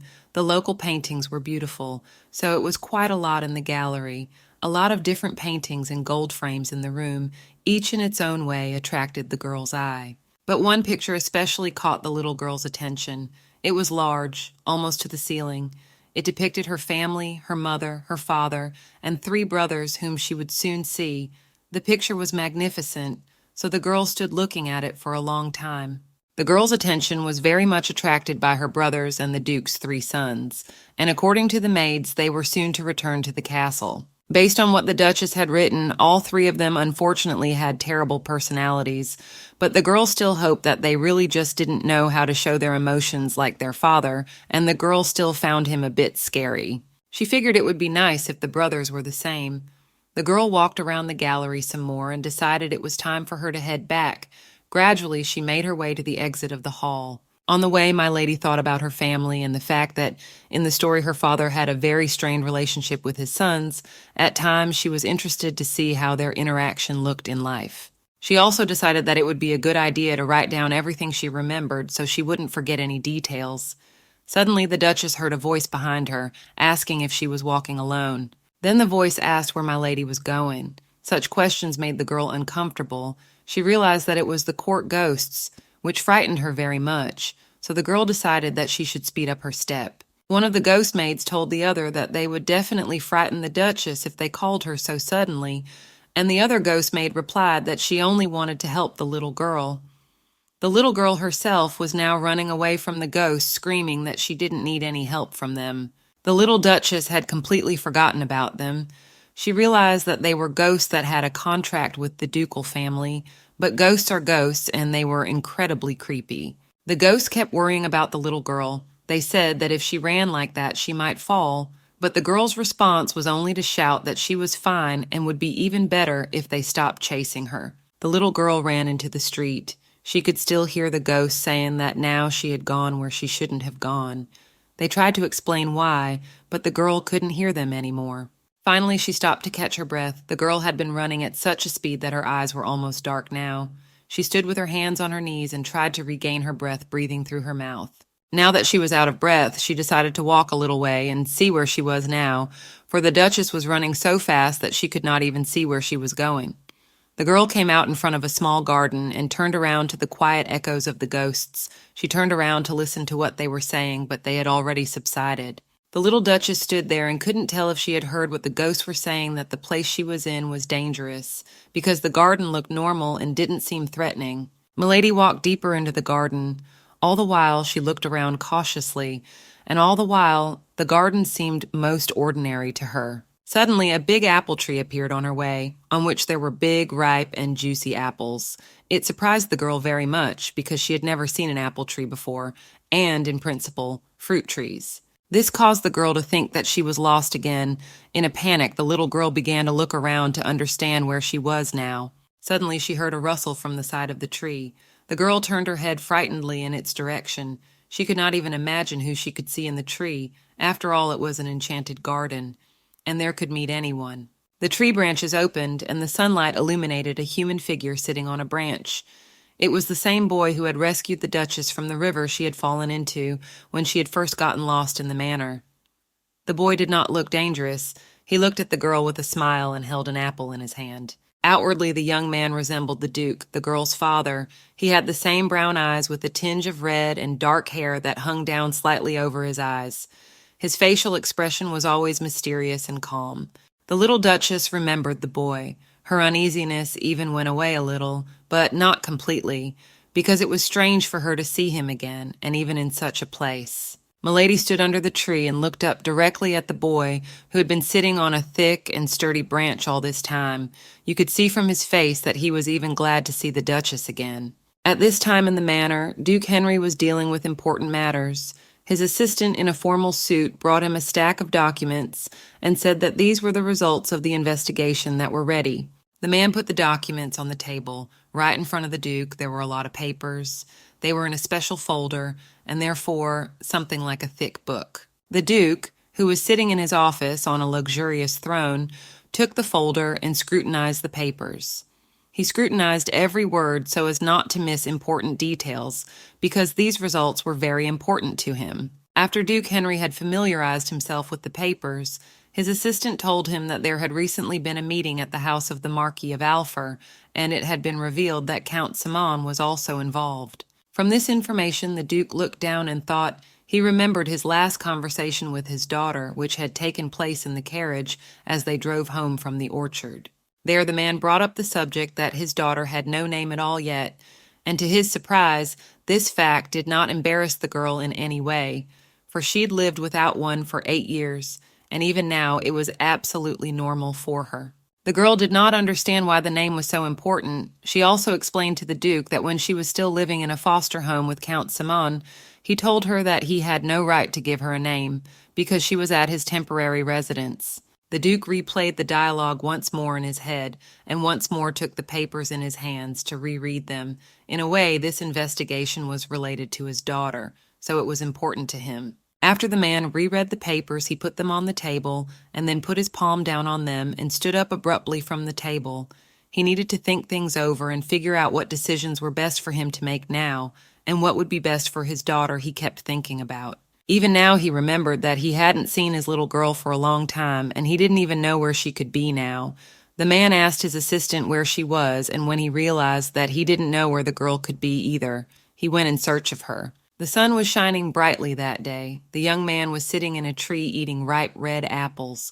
The girl came closer and looked up. He asked if she was lost again. The girl was dressed in a beautiful dress, the fabric of which was painted with orange flowers. The wind was playing with her hair, ruffling the fine curls. The girl looked at him and said resolutely that she was not lost. The young man pulled a slight smile on his face. He stared at the girl, trying to figure out the purpose of her visit. "Really?" he asked, as if puzzled. The collar of his shirt wasn't buttoned to the last button. He twirled the red apple, which had just been plucked from the tree, in his hand and examined it from all sides. Then the young man brought the fruit to his mouth and took a bite. Even this movement looked elegant. He took a bite of the red apple, and it was incredibly juicy and sweet, with a slight sourness that reminded him of the freshness of morning dew. Its flavor wafted across his tongue, leaving a pleasant aftertaste. The pink-haired girl's stomach rumbled treacherously. She hadn't eaten anything since this morning, and now was a good time to eat. She looked up guiltily, hoping the boy hadn't heard that. He pulled away from eating the apple and looked at the girl. The girl went into a daze. What a bad time for her stomach to rumble. Why now that she was meeting this man again? She was embarrassed. She turned to the young man, asking him to give her one apple. He was already sitting on this tree, so it would not be too difficult for him to get another apple. But the young man was in no hurry. He said that he had only one, and it belonged to him. The girl asked, perplexed, "Doesn't this apple tree belong to the Duke? How could this young man say that it was his apple when, in fact, the apple tree did not belong to him?" He looked away and smiled lightly, saying that this apple tree belonged to him too, since they were close to the Duke. It was a little strange in the way that if they were close, they would spend time together instead of walking apart. The girl couldn't believe what he said. It took her a few moments to make sure it was said without mockery or sarcasm. Was he seriously saying that now? Those kinds of thoughts were running through her head. The young man chuckled softly, covering his mouth with his hand, and seemed to be thinking about something. A long silence hung in the air. The girl didn't understand why this was happening and stared at the young man. She looked at the occasional chuckling young man and was angry. He was openly making fun of her by sitting on that tree so that she couldn't reach him. Laughing, the young man told the girl to open the hem of her skirt wide and come 3 steps closer. Had he been calculating the trajectory of the apples all this time, and was he really going to share them with her? The girl did exactly as the boy said. As soon as she opened the hem of her yuki, ripe apples fell from the tree. The boy had dropped not 1, but 3 apples. The apples looked perfectly ripe. The girl had never seen such beautiful fruit before. She couldn't take her eyes off the simple apples. How easy it was to marvel. After the young man dropped off the apples, he came down himself. The girl was just about to take one of the caught fruits.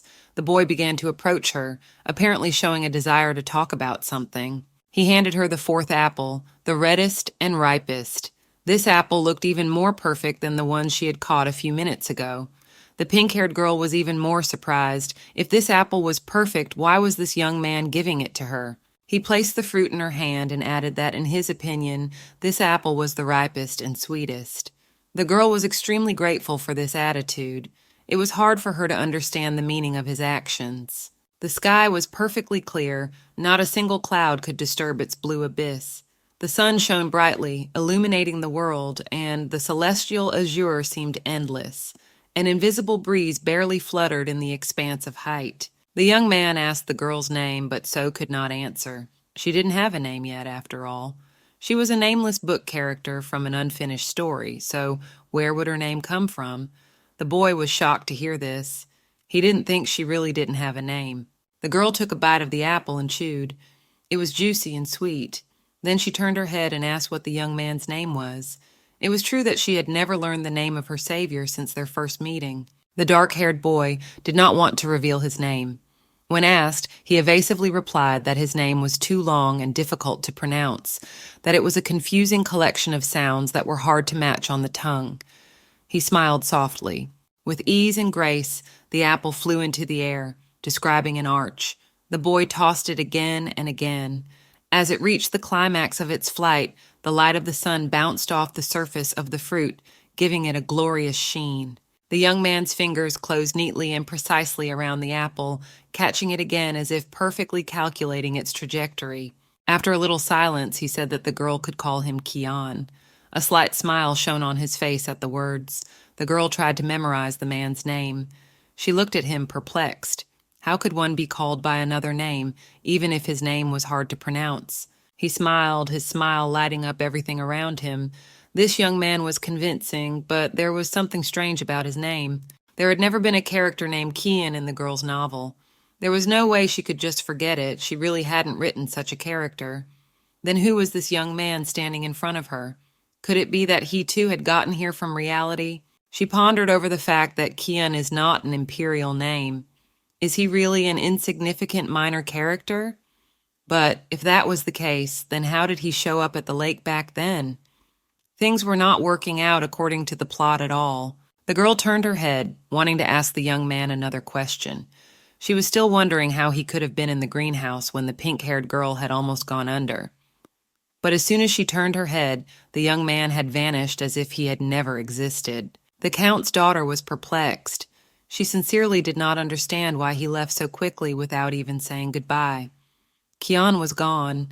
The girl did not know how to understand it. Maybe she had said something wrong and he resented her. The girl was pulled out of her thoughts about this mysterious young man who always appeared at the right place at the right time by a man's voice. The man came closer. His footsteps were barely audible. He called the girl "little girl." The girl flinched as she didn't expect anyone else to come here. Then the girl turned around. The voice seemed familiar to her, but she couldn't figure out who it was that was approaching her. The pink-haired girl turned her head and saw a young man in front of her. The dark-haired man, the same one whose chambers she had recently wandered into, was staring at her with a searing gaze, asking what she was doing here. He wore an azure-colored brooch around his neck that shimmered in the sunlight in all shades of blue. He came closer and closer, covering the girl with his shadow. Their height difference was enormous.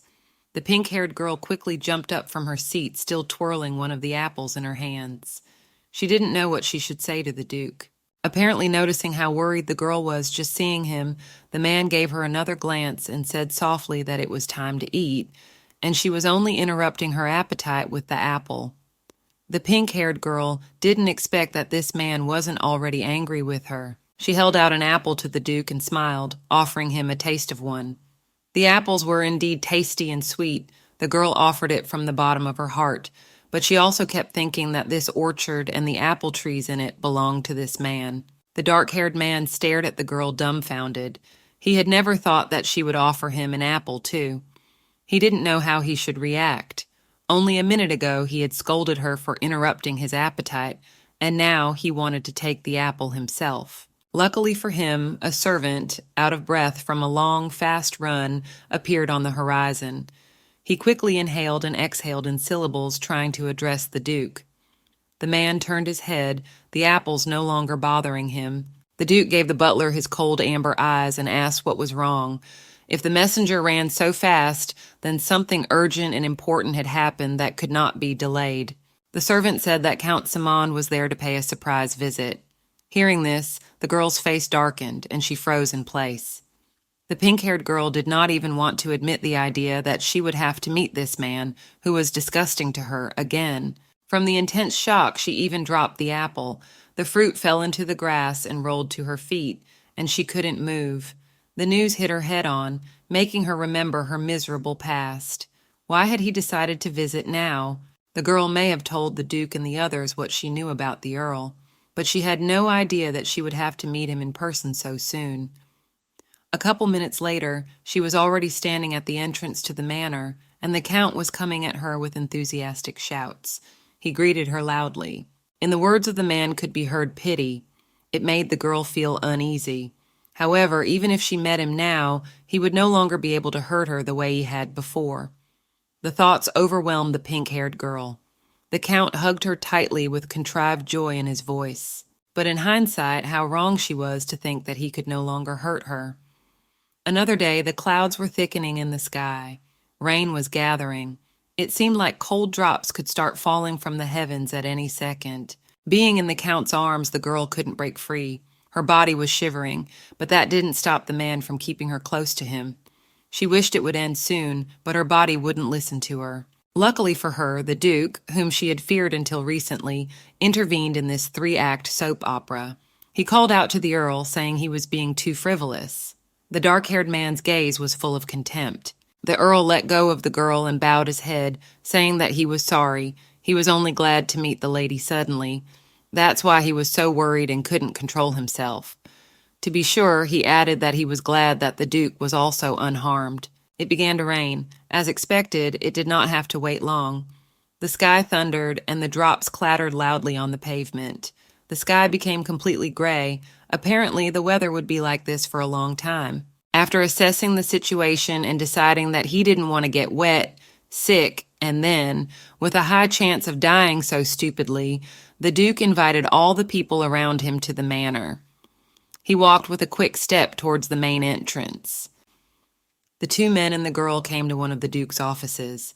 There, plaster heads of scholars stood on the mantel, and the walls were decorated with many paintings and gilding. Everything in this room literally screamed how rich the Duke was. The Count continued to break the comedy, fearing for his head. He said that the Duke was the same as before, and again repeated his words of joy for the integrity of the Duke. But he had no sooner finished his monologue than he was interrupted by a cold and low male voice. The Duke leaned back in his chair and in a disinterested tone told the Earl to get closer to the point. The man was so tired of this contrived politeness that he just wanted to hear the Earl out quickly and banish him. There was a sepulchral silence. After a little thought, the Duke continued. He said that, as it turned out, her daughter was not living sweetly in the county. Now he waited for an explanation.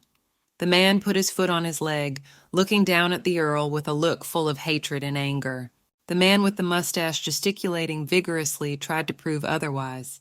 He convinced the Duke that the lady liked his house very much, and in fact, why would he blame the Earl for the fact that the lady herself left without saying anything? According to him, it was only after that she was kidnapped. Not believing in the ravings of this madman, the Duke objected in a sharp voice. He said that his daughter couldn't play musical instruments or write, and her whole body was scarred. He was well aware that she probably had to do hard labor. Her hair and skin hadn't been cared for either. The Count started his idle chatter again, proving that the lady was weak from early childhood, so they delayed her education. She played outside all the time, hence the scars on her body. He threw the blame on the maids and assured her that he gave her the best of everything. The girl gritted her teeth at the insolent lie. She sat on the red couch and realized that she should say that the words of this grandfather, just empty, and he cannot be believed. But something kept her from doing so. Somewhere in the darkest corners of her mind were still memories of the beatings and violence. Meanwhile, the Count said it was better to ask the lady, as she could confirm it. What bad timing. Just when she was trying to win this unseen battle in her head, they needed her opinion. The girl clutched the fabric of her skirt with such force that her little fists trembled. She had absolutely no idea what she should do now. She was afraid to tell the truth, but she couldn't lie either. The mustachioed man turned to the pink-haired woman. He asked if he was telling the truth, thus embarrassing the lady. She realized that she had to answer a firm no, and right here and now tell about every misdeed of the Count. The girl raised her head sharply. On her face read the whole spectrum of negative emotions, fear and bewilderment together. Her eyes widened and her pupils narrowed. Her mind was tossing between confessing and slandering the Count for the cause, and holding back and making things worse for herself. She remembered how, while living on the estate of this terrible man, the man had often beaten her for nothing. For example, once he had hit her for looking into his eyes. Then he shouted to the servants to get her out of sight and teach her a lesson. Fear got the better of him. The girl nodded her head and timidly said yes. Her answer sounded uncertain and her eyes were empty. She wanted to leave this room as soon as possible and never see this man again in her life, but it was beyond her. All visually shrunken, the girl lowered her head, unable to look at her father or at Count Simond, but she realized that they were waiting and demanding an answer from her, for it was her words that depended on quite a lot, so the only thing she had the voice for was only to confirm the Count's words. The Count smiled very clearly, obviously absolutely satisfied with the answer of the ducal daughter, so he added that the girl in any case is much better with the Duke. After all, he is her own father. So the girl, and so Blossom being in her father's house. The Count, trying to justify himself further, says that the little girl, wanting attention, could break out the illusory stories because she was jealous of Simon's daughter, who, unlike herself, lived with her own parents. So there is even something cute in this childish lie. The Duke, it seems still not believing Count Simon's words, throws an attentive glance at his daughter in order to find out that she herself is lying, or at least to realize from her that the Count is mentally influencing her. The girl still looked at the floor and did not stop shivering, and it was obvious that it was from fear, for the room did not even smell of cold. Deciding from her condition that the girl was simply tired, the Duke ordered to take her out of the study and escort her to a private room, so that at least there she could rest in peace. The maid nods and bows to her master, asking my lady to follow her, for after all really noticed that something was wrong with the girl, but considered simply the fact that she was surprised to meet the Count and felt uncomfortable. When they got back to the girl's chambers, she said she would go straight to bed, rushing to finally wrap herself in a blanket and feel protected, completely wrapped in the blanket. The girl thinks that she probably could have told but everything to the Duke, but if it wasn't for the presence of the Earl himself, which greatly embarrassed her, made her lie, and only now she realized how badly she was wrong now. She began to tremble. A huge wave came over her. All the terrible memories from her time in the Duchy of Simond that had left deep traumas on her, and the fear that lurked in her little body was many, many times greater than she had thought herself. The door of the Duke's study finally opens, for, after all, with Count Simond, after the girl had left, they had talked quite a bit more, discussing the time Henry had been absent from his seat, for the Count was very active politically and socially anyway, so he must have been aware of all matters. Count Simond bows and thanks His Excellency, says goodbye to him, apologizing for having to leave. But you can see in his face, as well as in his tone, that he says all this as if out of fear, and not even out of politeness. What to speak of sincere respect for the man who has long supported your family, The Count certainly did not feel that. Walking through the ducal estate, the Count thinks that if he had known that the Duke would return sooner or later, he would have killed the girl many times sooner, rather than staying to wait for some time, continuing to enjoy the humiliation of a very young child but apparently screwed up big time. The Earl had been self-gratifying all this time at the expense of a little girl who, as a ducal daughter, was humiliating herself in front of him by looking at him with the same eyes that Duke Wednesgrey has. So that was the reason he had left her until the awakening ceremony, not realizing that circumstances would change so quickly. He stopped. The Earl's eyes became glassy. He once again ran through in his head all the plan he had thought up and created even yesterday. So there is no point in pretending anymore, because he knows perfectly well what he has to do right now. Late at night, the lights were still on in the palace of the Wednesgraves, because most of the people were still working, because some of them were lazy and didn't do it during the day, and some of them, on the contrary, in order not to leave it for tomorrow, decided to do it today. Suddenly, in the pitch darkness of her room, the girl begins to call. Respectfully calling the lady, and at first, through sleep, the girl really tried not to pay attention to them, perceiving them as her own dream, but it was not so. But the voices didn't end, streaming over the girl like a pack of rabid odors trying to get through to their mistress or master that they were. Still, the girl began to wake up, with difficulty opening her eyes and trying to understand who it was that was calling her. For at first, in the darkness of the moonlight, there was no one in the room, but there were voices. Finally, noticing the silhouettes, the girl woke up suddenly, of course, frightened by the fact that someone was in her room. She jumped out of bed and began to look around, trying to understand whether it was real or just a dream.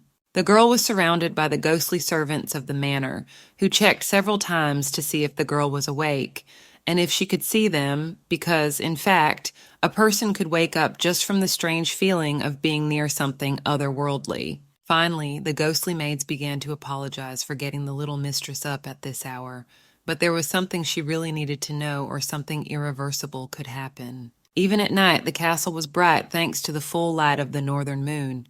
So the girl walked quietly through the corridors, looping precisely following the ghostly servants who looked back at her now and then. The girl slowed down, starting to hear muffled sounds in the distance, and, initially, the servants wanted to tell the Duke about the incident. But he is in a place where ghosts are subject to a number of restrictions, and the time when ghosts can show themselves to people is also very limited. Or straight for the maids, the girl wrapped herself in her cloak so it wouldn't be cold, drawing connections to the fact that she had been harassed and got on Earl Seaman's nerves during the day, and now also a ghostly servant, so the house shouldn't be late. One of the ghostly maids finally stops, rendering somewhere far ahead, but just enough for the girl who had been dreading just not to be discovered, to stop around the corner and just watch quietly. Looking out from behind the wall, the girl could see two silhouettes, obviously male, relatively close to her, but it was impossible to see who was there because of the light, of course. But even so, she could hear fragments of their dialogue, which was fine with her. The girl saw two men talking to each other a few meters away, and they were talking, interestingly enough, about the recipe for some caril, but unfortunately, only the silhouettes of these men were visible, but both voices were familiar to the girl. She just had to remember, but it should have been easy because the girl quickly remembered all the servants of the manor. One of the men tisked, rolled his eyes, talking about what his interlocutors should understand and do, putting a huge number of conditions, while the girl was still trying to remember where she had seen and heard them both, but temporarily could not remember anything, as if her memory had been turned off, or because she had been woken up, and she was just still not fully awake.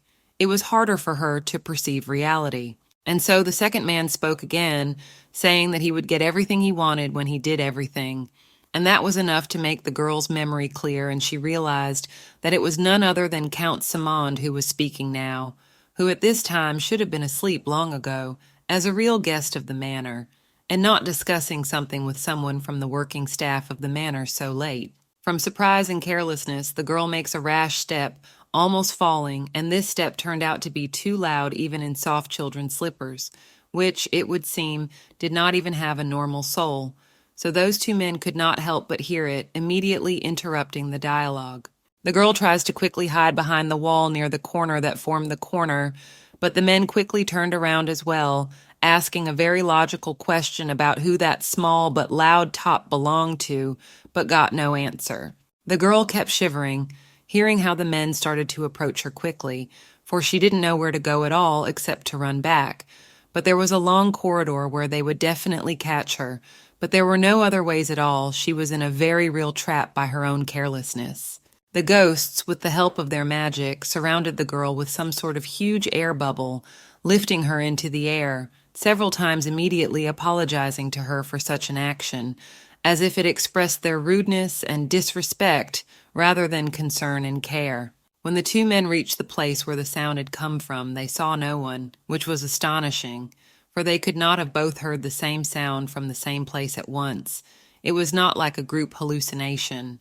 It was already very dark in the duchy. It was late at night, so the ghostly maids hurriedly carried their young mistress to her chambers to go to bed, or they could be reprimanded and punished by the duke for disturbing his daughter's restful and sound sleep. In the morning the sun shone brightly, illuminating all the duke's possessions, showing them off just fine and giving them a full view, and the weather in any case was just fine, for everything that happened at night remains in the shadow of the heavenly luminary.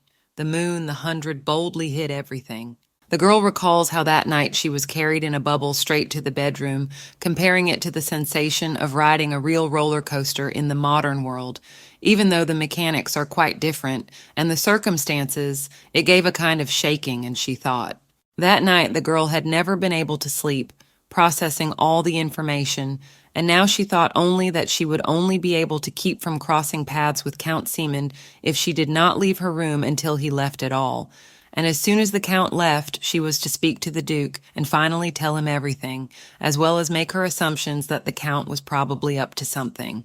The girl's room, thanks to the work of the maids, was still perfectly clean, because even her closet they measured only a couple of times, although for the girl's past life it was too much, and she was still in shock from the fact that all this now belonged to her. Still, going back to last night's secret dialogue between Count Seamond and, apparently, some of the estate workers, the girl tries to remember what coral is and why those two were talking about it, and one even asks the other if his interlocutor knew the recipe for coral. Finally, she remembered that she herself had described in this novel such an herb as coral, which grows in the east of the empire, acts as a poison on the body, restraining its physical strength, has a truly unique odor, required a careful regimen of preparation. Now the girl remembered that she had spoken to one of her maids, who said that poisons are not dangerous to the Duke at all, but such as coral, quite because it does not act not on the physical body,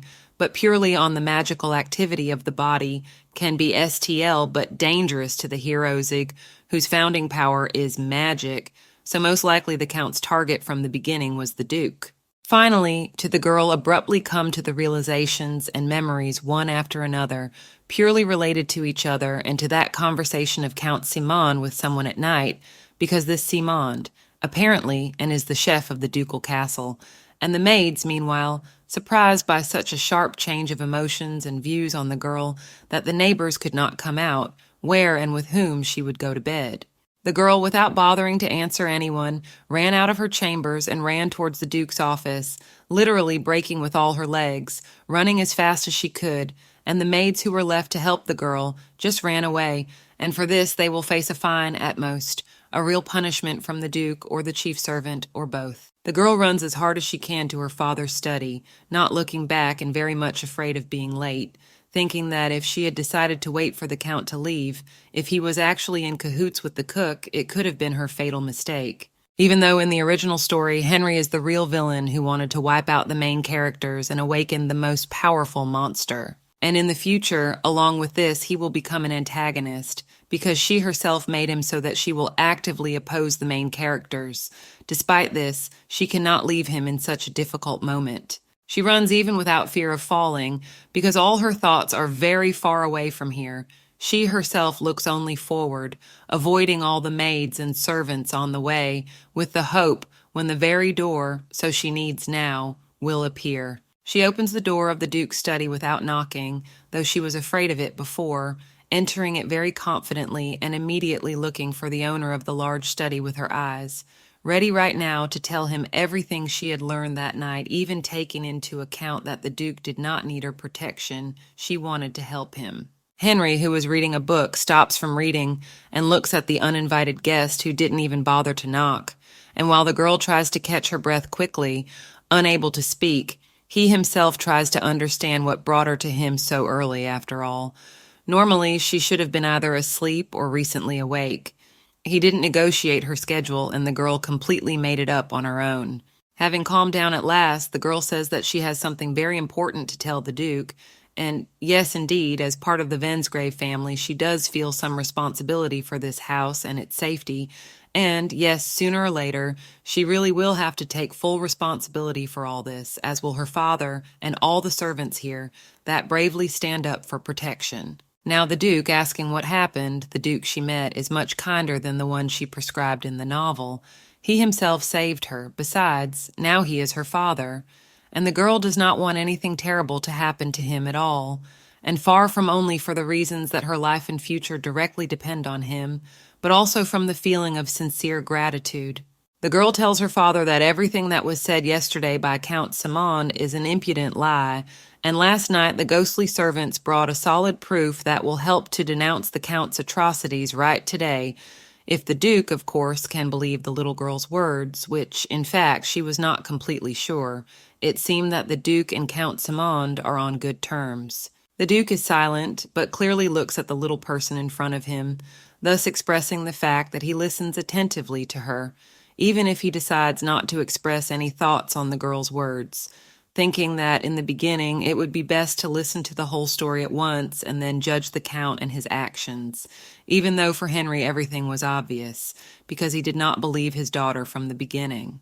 The girl told everything she had seen and heard last night, or rather, how the Count had called to him the chef of the Wensgraves, with whom they talked about the recipe of coral, and whether the cook knew it well, whether he could cook it, and also about the cook's demands, which seemed to be several, as well as the fact that the cook had been promised a recommendation to the imperial palace for his work. The Duke remained silent, leaning comfortably against his own table, but looking at his daughter with a rather attentive gaze, as if studying her own behavior and reaction to his own words, which the girl did not understand at all, but, even so, asked her father to be careful with Count Simond, who turned out to be not at all what he so successfully pretended to be right in front of the Duke. The Duke frowns, asking the butler a series of questions at once, whether all the preparations for breakfast are ready, and whether their dear guest, Count Simond, will take part in the meal, to which the butler himself replies that the Count said that he could not attend breakfast and will eat in his room, and then the Duke said that in this house the Count must obey the rules, so ordered to escort the guest directly to the table. The girl does not understand what the Duke is doing now, for she sincerely wished, though she did not fully believe it, that Henry would listen to her and hurry to put Count Simon out of the door, at least for his own safety. But on the contrary, he calls him straight to his table, not letting him sit in the room, so she turned her head back and forth, then at her father, then at the butler, not understanding. The Duke tells the girl to follow him and not to worry about anything, although his reaction, if we are honest, really worried the girl, although Henry Wensgrave looked absolutely calm, as if he was already expecting from Simon some tricky setup and bought the staff because, after his daughter was at the auction, you could expect anything. Looking back at the Duke and not understanding anything, the girl began to sharply and fiercely afraid that he simply did not believe her, taking her words as an attempt to slander the man to whom she was taken for a long first term of life, and who, according to the Count himself, did not please her by giving a lot of time to his own daughter, and the Duke's daughter was simply jealous of other people's happiness, which is normal for children. The girl still hurried after the Duke to the dining room, already thinking about the fateful meeting with Count Simond, about the fact that perhaps she will have to see blood and cruelty again, that she will again get to the auction. Yes, it was wrong to immediately stir up such a panic, but because of all the events she had experienced, she was really scared to return to her old life after the paradise that all the servants gave her here. The girl does not understand what she said and did wrong that the Duke did not even pay any attention to the words, did not even dignify the most banal answer, except that he called her to the dining room, 5 together with the man, because of whom she was mocked for such a long time, because of whom her whole body was covered with terrible, not at all for a child, scars, because he did not feel sorry for the child. Already in the dining room, Count Simond, having just entered and sat down at the table, began to say that it was a great honor for him to sit and eat at the same table with the ducal family, and even at their invitation, for the granting of which he was very grateful to the Wensgrey family, after which he decided to turn his attention to the girl, beginning to ask how she had slept that night. The girl, bowing her head, began to shake again, just as she had done yesterday in her father's study, when Count Simon had demanded of her an answer as to whether she had been well at his estate. But now the conversation was quite different. Now even the circumstances had changed, which, for some reason, did not seem to embarrass the Duke at all, while his daughter did not know what to do and answer, what to do so that she might be believed. The Duke, interrupting the conversation that Count Simon had decided to have with the little girl Wensgrey, completely spitting on her, saying that the Count yesterday was indeed completely right, that the girl's words were only childish fantasies, which were caused by the usual childish jealousy toward Seaman's daughter, who grew up in a complete and native family, so the girl lied because she wanted attention. The girl all crouched down, not understanding what happened, because in the study she told her father quite the opposite. Because she had nowhere to turn, she was just looking for a person who in such a house will be able to protect her from this terrible man. But apparently this person was not the Duke of Wensgrey, who now so immediately agreed with the most terrible man and behaved calmly enough. Even if we exclude the fact that the girl was looking for protection in her recently found father, she was, after all, trying to protect him and all the inhabitants of this house who treat her so well, because she herself remembers very well how badly copies act even on those people who have great power, because she wrote it herself, thinking that it would be a good enough engine of the plot. Count Simond, seemingly beginning to realize that Duke Wensgrey was now obviously starting to bluff, realizes the reason, which may be hiding at least in the fact that the girl had the courage to come up and tell her father everything, which was already very much to the disadvantage of all Simon's affairs. So he hoped that the food was already being carried quickly, and he could no longer worry about the Duke or his entire family with offspring. Finally, the maids began to bring the dishes into the room one by one, going monochrome, but as if going somewhere to a certain place, not to arrange all the dishes all around that perimeter. Next to which the gentlemen sat quietly, waiting for their food, for breakfast, after all, was quite important, but that was what the girl was afraid of. Folding her palms together and folding her fingers in this way, the girl was ready to start praying to everyone she could in this world, for she could not allow the Duke himself to be poisoned, and she even had a plan in her head about how she would sharply tip these dishes right on the poor Duke, just so that he would not eat anything. All the servants who brought the food began to put it only in front of the Count, showing that he would eat them alone, among other things. They quickly, without letting him react, grabbed his wrists and forcefully pinned him to the table, not allowing him to leave so sharply move, because in such a position you could deprive a man of much just because of the wrist, which was presented to the armrests of an ordinary chair. Not seemingly expecting such a turn of events, the girl quickly calmed down and looked at her father with her mouth open, who seemed very confident in his scheme and plan. Henry Wensgrey frowns, and his face grows darker and darker with every passing second, and all this gloom and anger is precisely directed at the Count, who does not yet understand the whole point of what is happening, while the Duke himself says that Seaman must confidently prove the fact that the words Henry's daughter has just spoken are false, for he has no evidence to that effect except his own refutations. The Earl looks astonished, feeling that he has apparently failed, while the Duke becomes more and more adamant, saying that if Simond in all reality believes he is right, and that the girl lied, he should have eaten all the dishes that were brought for the breakfast of the ducal family and their honored guest, in fact, the Earl himself, whose hands began to shake and his eyes to run.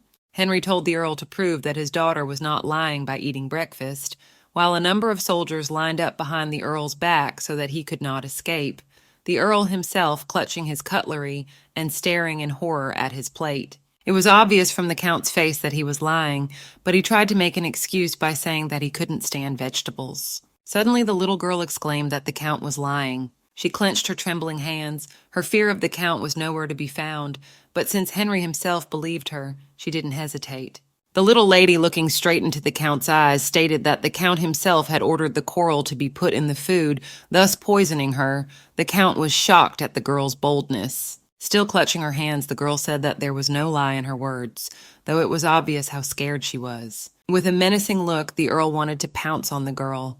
Suddenly, Henry intervened in the conversation, saying that the Count is a fool, since he could not learn etiquette at his age, from which the Count was shocked. Suddenly, the soldiers began to come closer and closer to the Count. Henry ordered to lock the Count in the dungeon. He was going to personally interrogate him, and he also ordered to find and take the Count's accomplices and the cook into custody. The Count, who was terrified, was seized by the knights. The Count resisted, shouting pathetic excuses that he was not guilty and could explain everything, and through the closing doors of the dining room, the receding silhouette of the Count being carried away by the knights could be seen. At last, the dining room door creaked shut. Henry said that the Earl would be charged with treason and punished for his deeds. The little lady remembered what she had heard at the meeting, and the topic of discussion was treason. Suddenly, Henry asked his daughter how she would like to punish the culprit. The girl was surprised at such a question. Heinrich continued by saying that the girl has the right to participate in this, and if she has any suggestions, he will listen to them. The girl looked at her father in surprise, her large amber eyes bulging at him. Suddenly she hesitated, searching for an answer to such a question. The girl, with a resigned look, answered that her father would punish them according to the law for their treason. Henry watched his daughter in silence. Henry said that he would do exactly as his daughter said, but first he should find out what was going on in the county. Hinting at the county's attitude towards his daughter, the girl was surprised at her father's decision. In the dining room, the table, which is decorated with flowers and candlesticks, a warm atmosphere hung after the Earl's departure. One of the maids, clenching her fists and choosing her words, scolded the Count for his treatment of her lady, while the other listened to her. The head maid squatted down and asked the girl sitting on the couch if she was all right, to which she replied that she was fine. The maid, clasping her hands in front of her and looking admiringly at the girl, told the lady that she was very cool and that she had heard how she had saved the elder lord. The girl denied her merit, saying that she had just said what the ghost told her. But the maids did not let the lady deny her merits. They said that she had done a great job. The maids told the girl that she was very good and that she was very cool. A pleasant aura was formed around them. They felt support towards the lady. Suddenly, one of the maids said that next time the lady would not forget about them, because they are always ready to help. In her hands was shining hammer, which most likely would be used as a weapon. The lady, being in shock, agreed to such help. Time passed. The sun was setting, coloring the sky fiery orange, and the time for sleep was getting closer and closer. The carelessly removed red slippers were lying on the floor beside the bed. Jumping up from the bed, there was no way the little lady could sleep. She was still wondering whether she would never see Count Seaman again. She continued her monologue, saying that he must be imprisoned in the dungeon by now, and that she would like to see him in despair, but at the same time she did not want to see him. Suddenly, someone in the corner of the room asked her if she wanted to be shown him. The girl turned her head fearfully towards the intruder. In the red flicker, leaning against the wall, stood a black-haired, red-eyed boy. It turned out to be Keon. He was watching the girl and smiling softly. The girl called his name in shock. She remembered how last time he suddenly disappeared, and now he suddenly appeared in the room.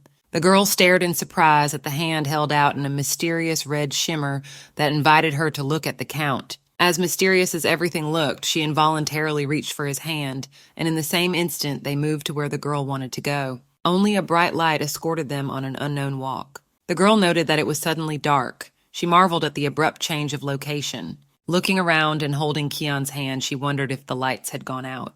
There were torches burning in the distance, and when she saw them, she dismissed the idea that the lights had gone out. But to her horror, they found themselves in a dark and cold dungeon. Looking at Keon, who was looking somewhere in the distance, the girl wondered what was wrong with him since he had brought her to the dungeon. Keon motioned for her to go on and pulled the girl's hand behind him. They went down the stairs. The girl heard voices in the distance. Keon warned the girl, telling her to be careful. The girl obediently followed him. After walking all the way down the stairs, Keon and the girl stopped. Suddenly, someone screaming that this couldn't be happening reached Keon and the girl. The girl immediately realized that the echoing voice belonged to Count Seaman. Peeking out from around the corner, she saw Henry standing near the cage with the Count kneeling in front of him. Suddenly, the girl turned sharply to Keon and said that they were standing too close and so they could be heard. Keon was surprised at this sudden behavior of the little lady. Keon reassured her by saying that as long as the girl held his hand, no one would notice them. The girl wondered what if it works for everyone but Henry, and he sees them. After all, he is no ordinary man. Suddenly, a shout from Count Simon distracted the girl from her thoughts, and she turned her head in his direction. He was asking Henry if he was sure he would be all right. Henry, with an angry look, answered the Count that the aristocracy was already looking for him, because he was the one who had prepared the assassination attempt, or in other words, treason against the Duke. The Count was surprised to hear what treason was in question, for he said he had not prepared any plot against the Duke. Being already in a rage, the Duke told him that it was not his duty to punish the Count, and perhaps he would have gotten away with it if he had not touched his daughter. The Duke angrily told the Earl that if he couldn't take care of the little girl properly, then he should have given her back to him when he came to take her away. He also added that he had been foolish to entrust the girl to him. The girl looked at her father in surprise. Suddenly a realization came to her. The surprised girl could not believe that Henry was coming to take her away. Clutching her hand to her chest, the girl realized that her father had never forgotten her. He still continued to think of her. The Duke continued, saying that when he came to the county, he heard various excuses that the girl was traveling or sick. Henry himself did not have the courage to appear in front of the girl, so he blindly believed what he was told. Suddenly, the Count told the Duke not to make him laugh, accusing Henry of being the only sinner among them, for he was the one 7 years ago. Before the Count could finish his words were suddenly cut short. The girl who had been listening intently to them was suddenly carried back to her room by Keon. She was surprised at the abrupt change of location. The girl turned to Keon, mentally asking him why they had returned to the room just now when the Count had almost said something important. As if hearing her question, Keon replied that if this sight had caused the little lady to cry, then they should finish their walk, the girl wiping her tears, wondering when she had started crying. Keon let go of the little lady's hand. Lastly, Keon gave her a warm look and wished her good night. Keon both appeared and disappeared suddenly, to which the girl was not surprised. The girl lay on her bed wondering who Keon really was. He appeared as suddenly as he disappeared. Though Keon had asked her to keep their meetings a secret, she thought of asking Henry who Keon was. Suddenly she silently jumped up from the bed. An idea popped into her head. The young lady was knocking on someone's door, hoping they would open it for her. Surprised by the unexpected visit, the Duke looked down. On the threshold of his door stood a young lady. The girl asked if she could sleep over tonight. While not knowing what to answer, the Duke looked at her silently. The Duke warned that he could not sing lullabies. The girl cheerfully replied that it was all right and she only needed to sleep next to her father. It seemed like an ordinary night, no different from any other, but falling asleep next to her father and holding hands with him made the night warmer than any day. The day came. The weather outside was clear. The castle was bustling with life. Someone was fetching the little lady. The fresh air and sunlight favored the garden, which had numerous plants. One of the maids asked my lady if she should bring a warm blanket, to which she, holding a warm tea in her hand and smiling awkwardly, replied that she was fine as she was.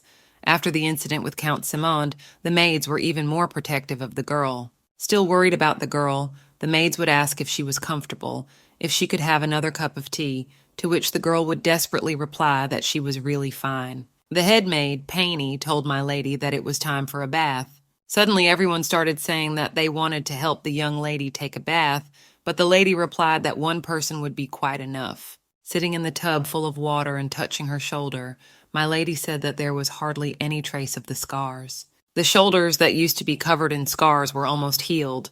Painey said it was effective, a special miracle herb that the Duke had gotten from Cecilia, the imperial pharmacist. My lady agreed that it was excellent stuff. Painey started to speak angrily about the Count, how he only dared to harm their precious little lady, but she stopped as she didn't want the girl to remember him and offered to give the girl a relaxing massage. Painey's massage made Milady tickle and she began to laugh. Still smiling was good for her. The bathroom floor was left wet after the bathing session. Milady had heard that now the whole Simon family would be punished, and any mention of them would be wiped off the face of the earth. Everyone kept saying this in the girl's presence.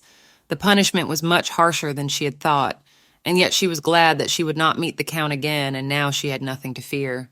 The office, with dark wallpaper and dark furniture, except for the sofas, had a working atmosphere. The Duke's aide asked if the Duke had called him, to which the Duke ordered him to attend to the delivery of the letter. The Duke handed the letter with a red stamp to the aide. The Duke asked the aide if he had prepared what he had asked for, to which the aide replied in the affirmative and held out a large stack of books. The servant girl bowed and told the lady that her father wished to see her. The girl asked in surprise if she should go to him right now, to which the maid answered in the affirmative. On the way to the study, the girl thought about the reason for her summons, for she had already told everything about the Earl's estate and what else Henry wanted to ask her. Outside the door announced the arrival of the lady. Henry said to let her in. When she entered the study, the girl was surprised at what was going on there. She wondered why there were so many documents on the floor. On the floor of the office were huge stacks of books, and as if it was a common thing, Henry and his assistant were quietly discussing something. Henry looked toward his daughter and asked her to sit down. The girl looked questioningly at her father, not understanding what he was going to do. The girl moved towards the couch and thought. She didn't understand why she was called. But as soon as the lady sat down on the couch, all her thoughts were occupied with how soft the couch was. She glowed enthusiastically until Henry suddenly called someone's name. He looked at her silently, wondering if it was a good name for the girl, but the girl looked at her father questioningly, not understanding what was going on. Suddenly he shook his head and gave up on this option. Henry began to list different names of famous people, but the girl still could not understand what was going on. Henry looked at his daughter and asked the assistant if there was a better name on the list. Because he didn't like anything, the assistant began to suggest other options. The girl, having studied what was happening, came to the conclusion that now she was being chosen a name. She looked at her father, who was carefully going through the pages of the book. Suddenly the assistant offered another option. The Duke asked the meaning of the name. The assistant said that the name has no meaning, that it is just cute, and the Duke thought about it. The girl laughed at their conversation and laughed quietly as she watched. The Duke and the assistant continued to list different names without end. The girl thought about what to do because her father has no taste at all, but he tried so hard to choose a name for her, from which the girl's soul became warmer. Listing name after name, the day passed unnoticed. Suddenly the girl lay down on the sofa. Henry, distracted, looked in the direction of his daughter. The girl's head fell on the couch cushion, and she fell asleep without noticing it. The girl sleeping soundly on the soft couch was beautiful. Her breathing was in a calm rhythm. Her barely audible sniffling gave her a sweet look. Henry looked at the girl and his soul became warm. He was enchanted by the sight of his daughter sleeping peacefully.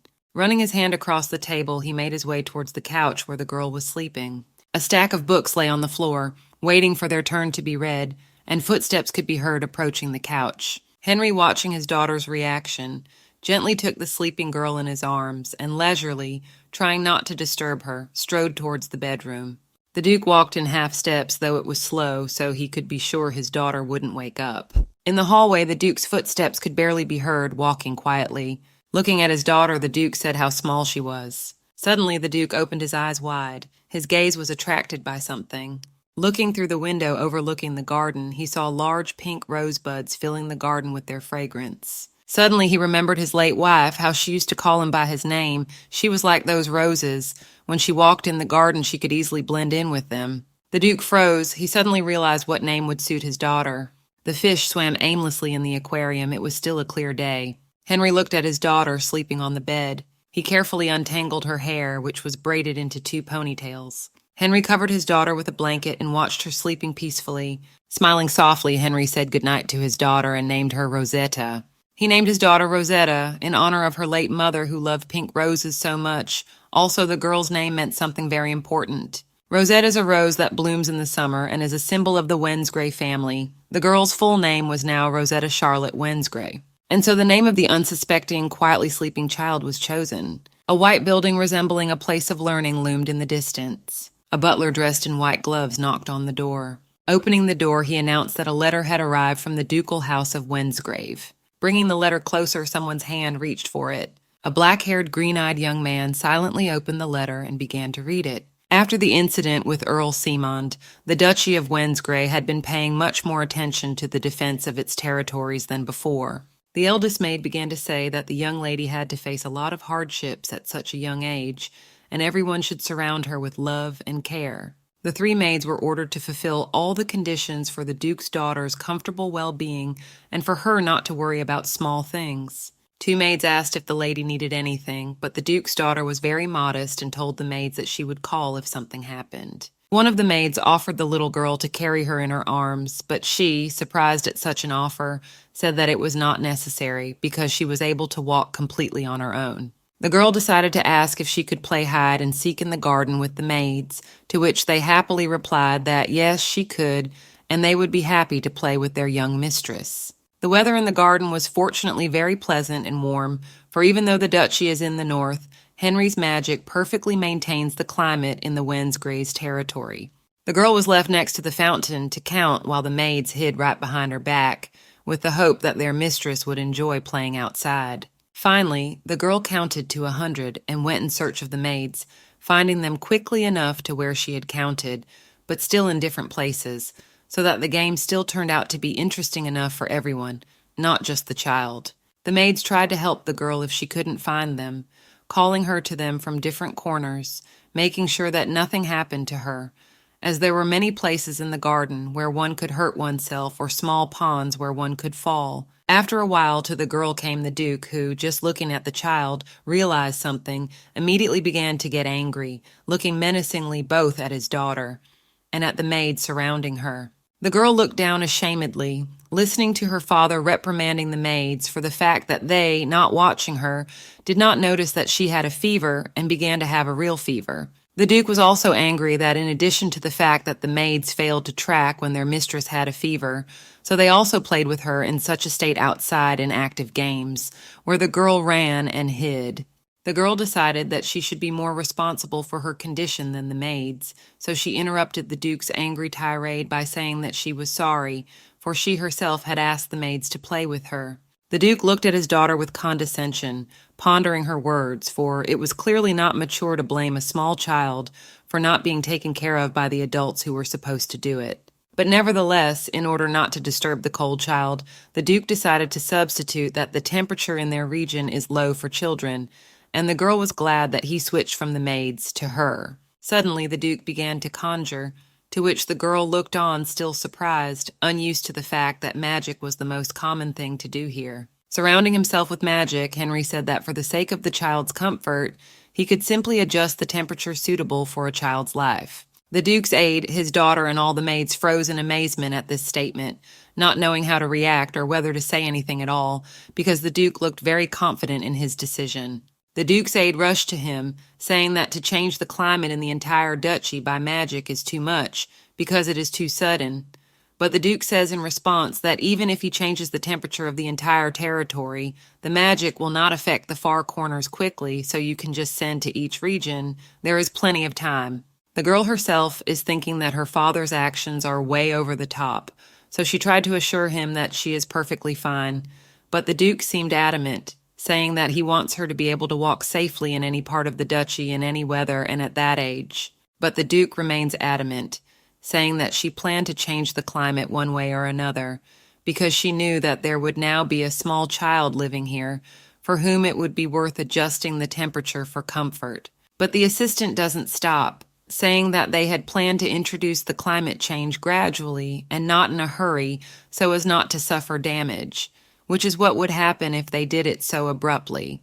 And the girl, listening to this, realizes that it will be bad if she doesn't change his mind. One of their maids bends over to the girl, reminding her of what they were talking about just a little while ago, expressing her suggestion that they should use it right now.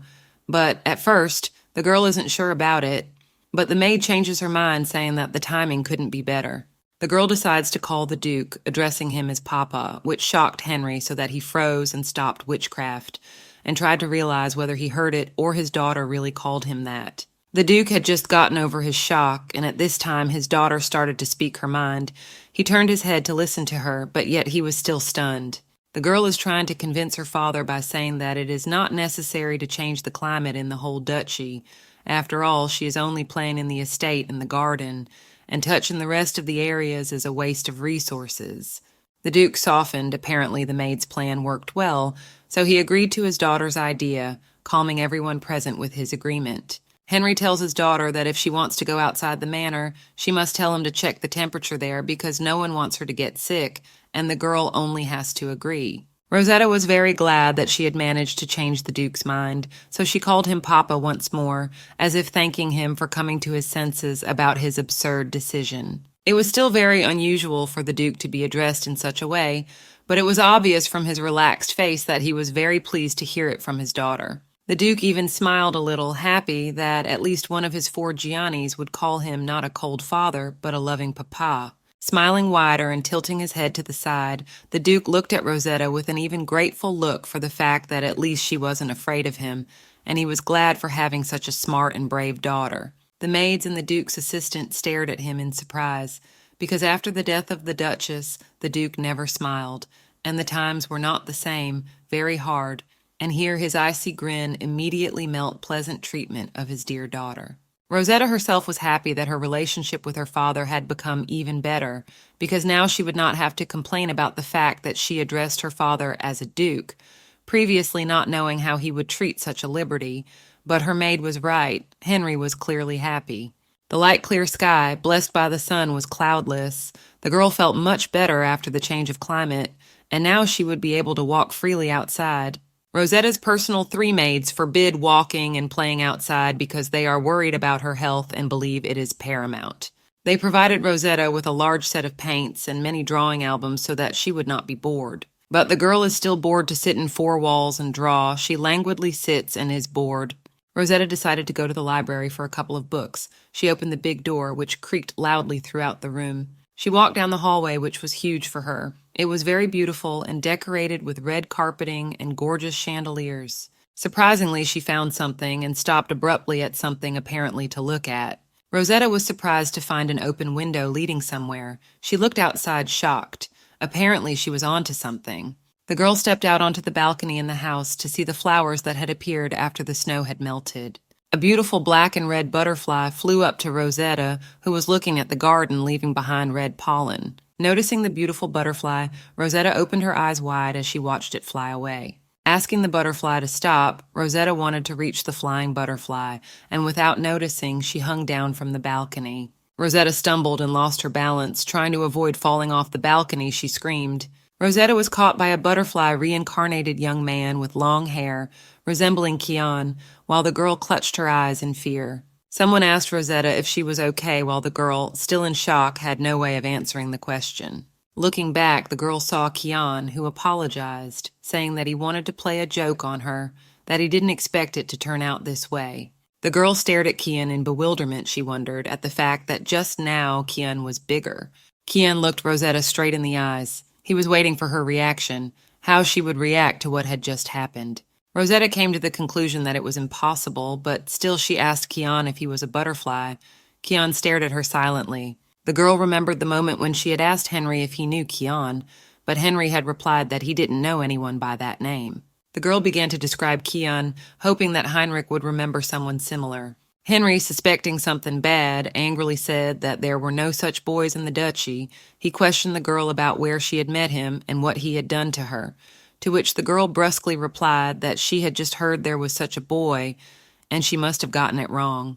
The Duke stared at his daughter incredulously as she shoveled food into her mouth to avoid his gaze, and there was an awkward silence. Rosetta thought if her father didn't know about Keon's presence in the manor, then he wasn't a guest, and if he had managed to remain unnoticed, then he was a powerful mage. She began to guess that he wasn't human, and asked Keon directly who he was. Keon smiled with relief since Rosetta understood he didn't need to waste time explaining who he was, and Keon replied that he was a fairy. Not taking Keon's words seriously, Rosetta asked if he was mocking her, to which he replied in the negative. Remembering the beautiful green forest home of the fairies, Keon asked Rosetta if anyone had ever told her about Albandale Forest, the place where the real fairies lived.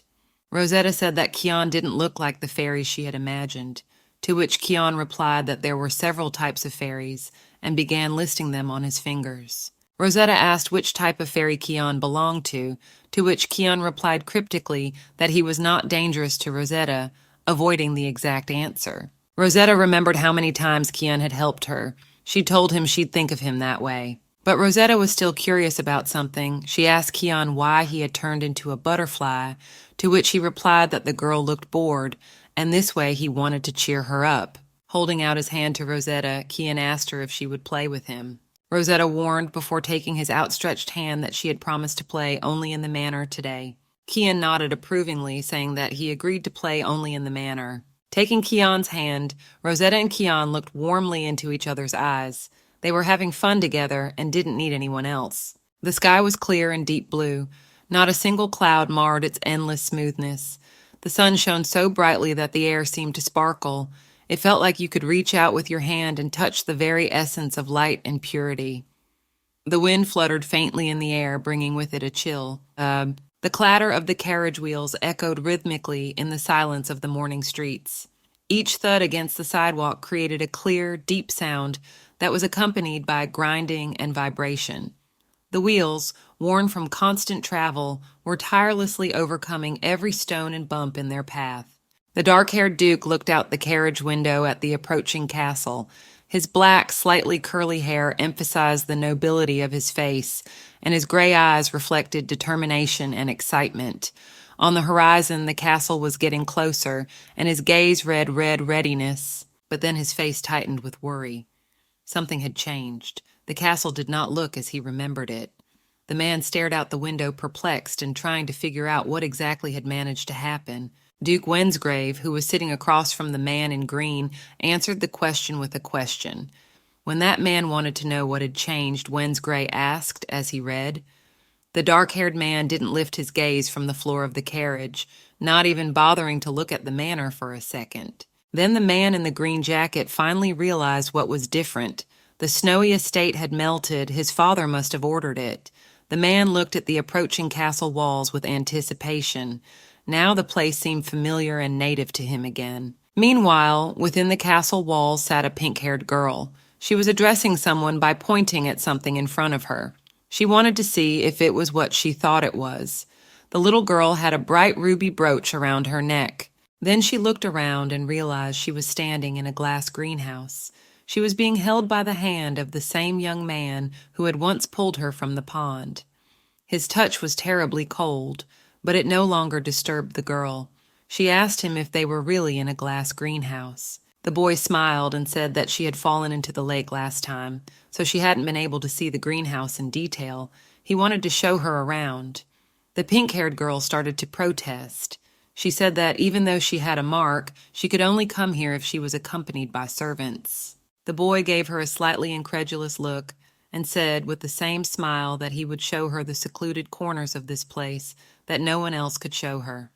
It seemed that he was really very good at navigating this place. The girl put her hand to her chin and wondered. She had heard earlier that there was a holy brat sealed in this place. She felt a little uneasy at the thought. At the same time, she had already been nearly killed by some mysterious water monsters once. The young man noticed her hesitation and took Duke Wensgrave's young daughter by the hand. The girl's hand trembled in surprise, but she did not hurry to pull it away. A moment later, Keon's soft voice sounded. He was telling her not to worry. With the same smile as before, he continued. Keon said that those monsters were afraid of him, so they wouldn't harm the girl as long as she was with him.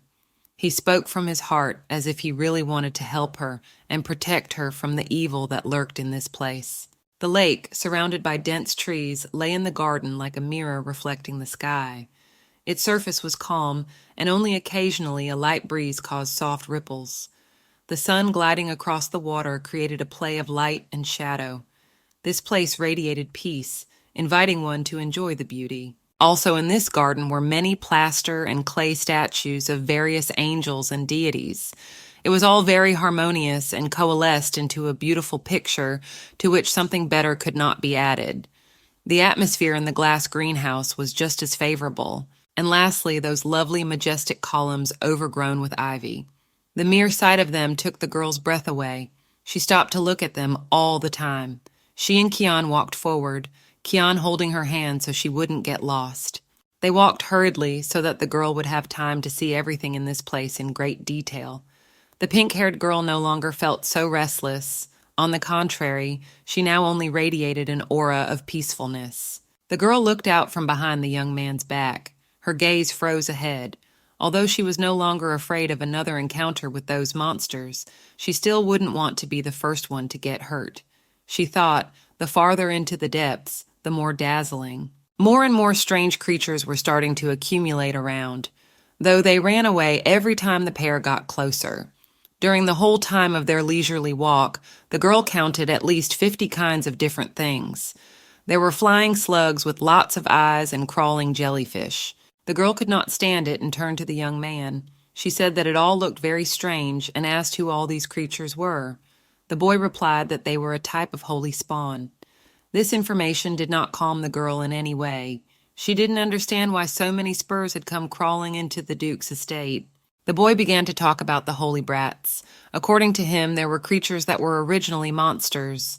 These included all the higher brats and those who most resembled humans. And there were also those who became holy brats only after death.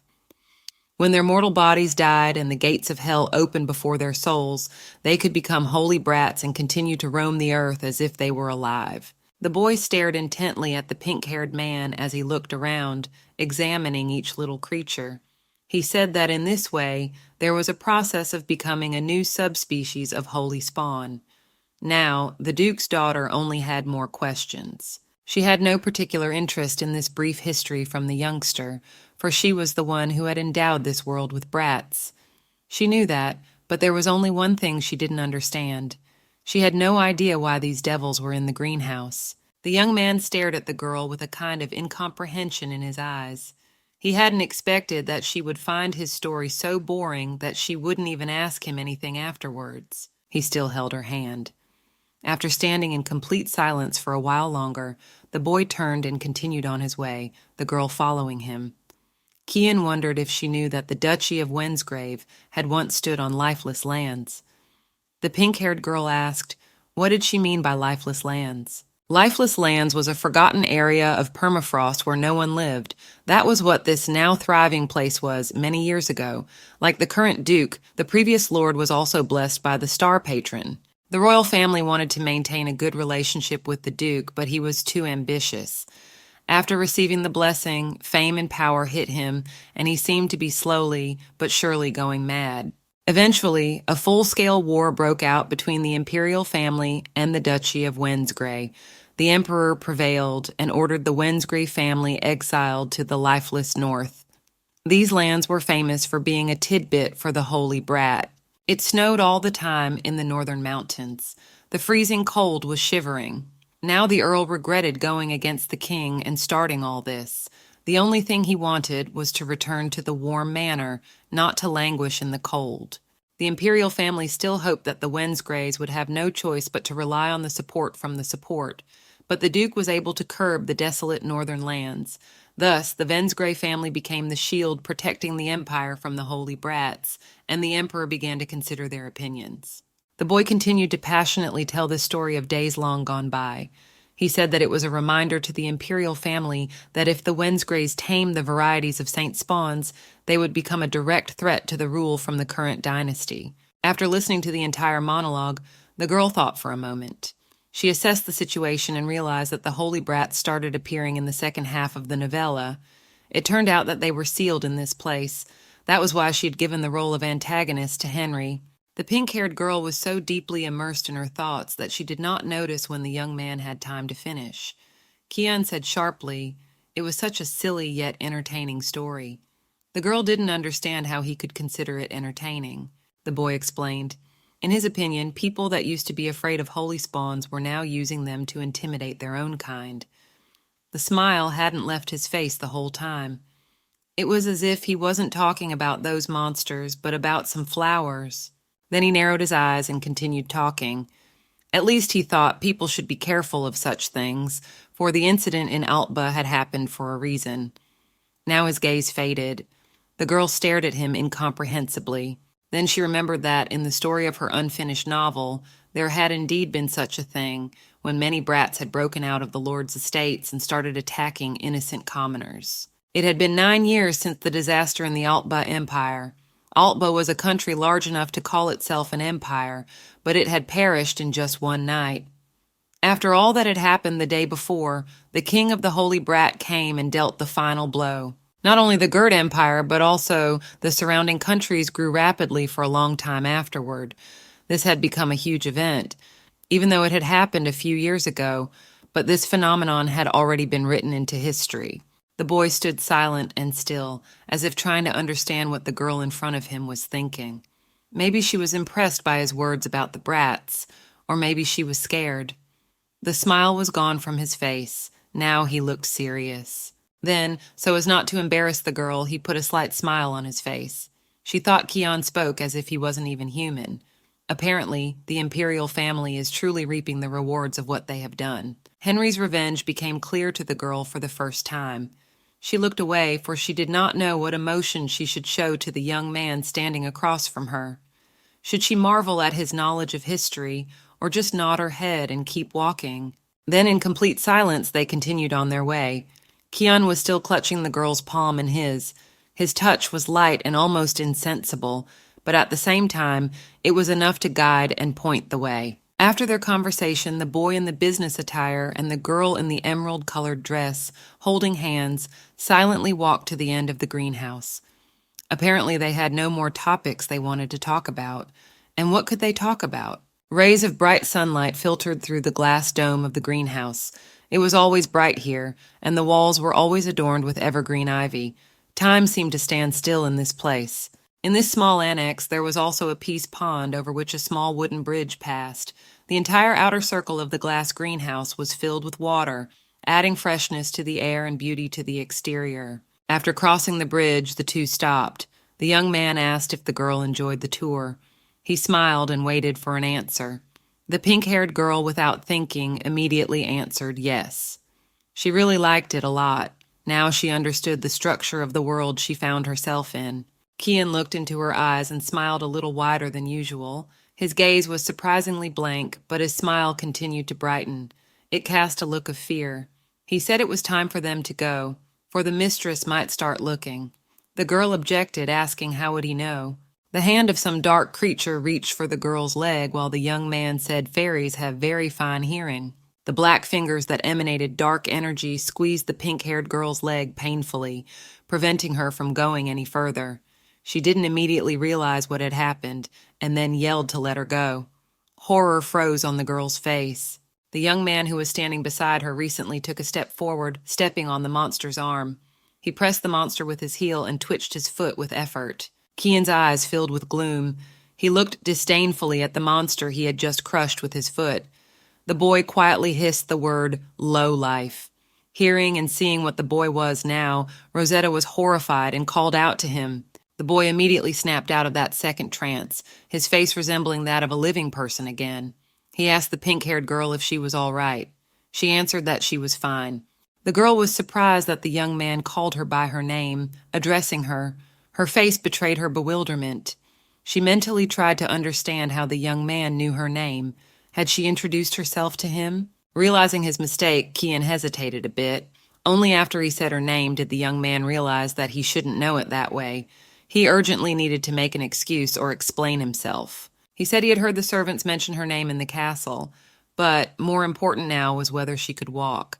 After the strange creature had grabbed her shin, the girl replied that she could. The young man held out his hand to her. Rosetta put her own into it. She realized that now he would likely move them again to another place, as he had done before.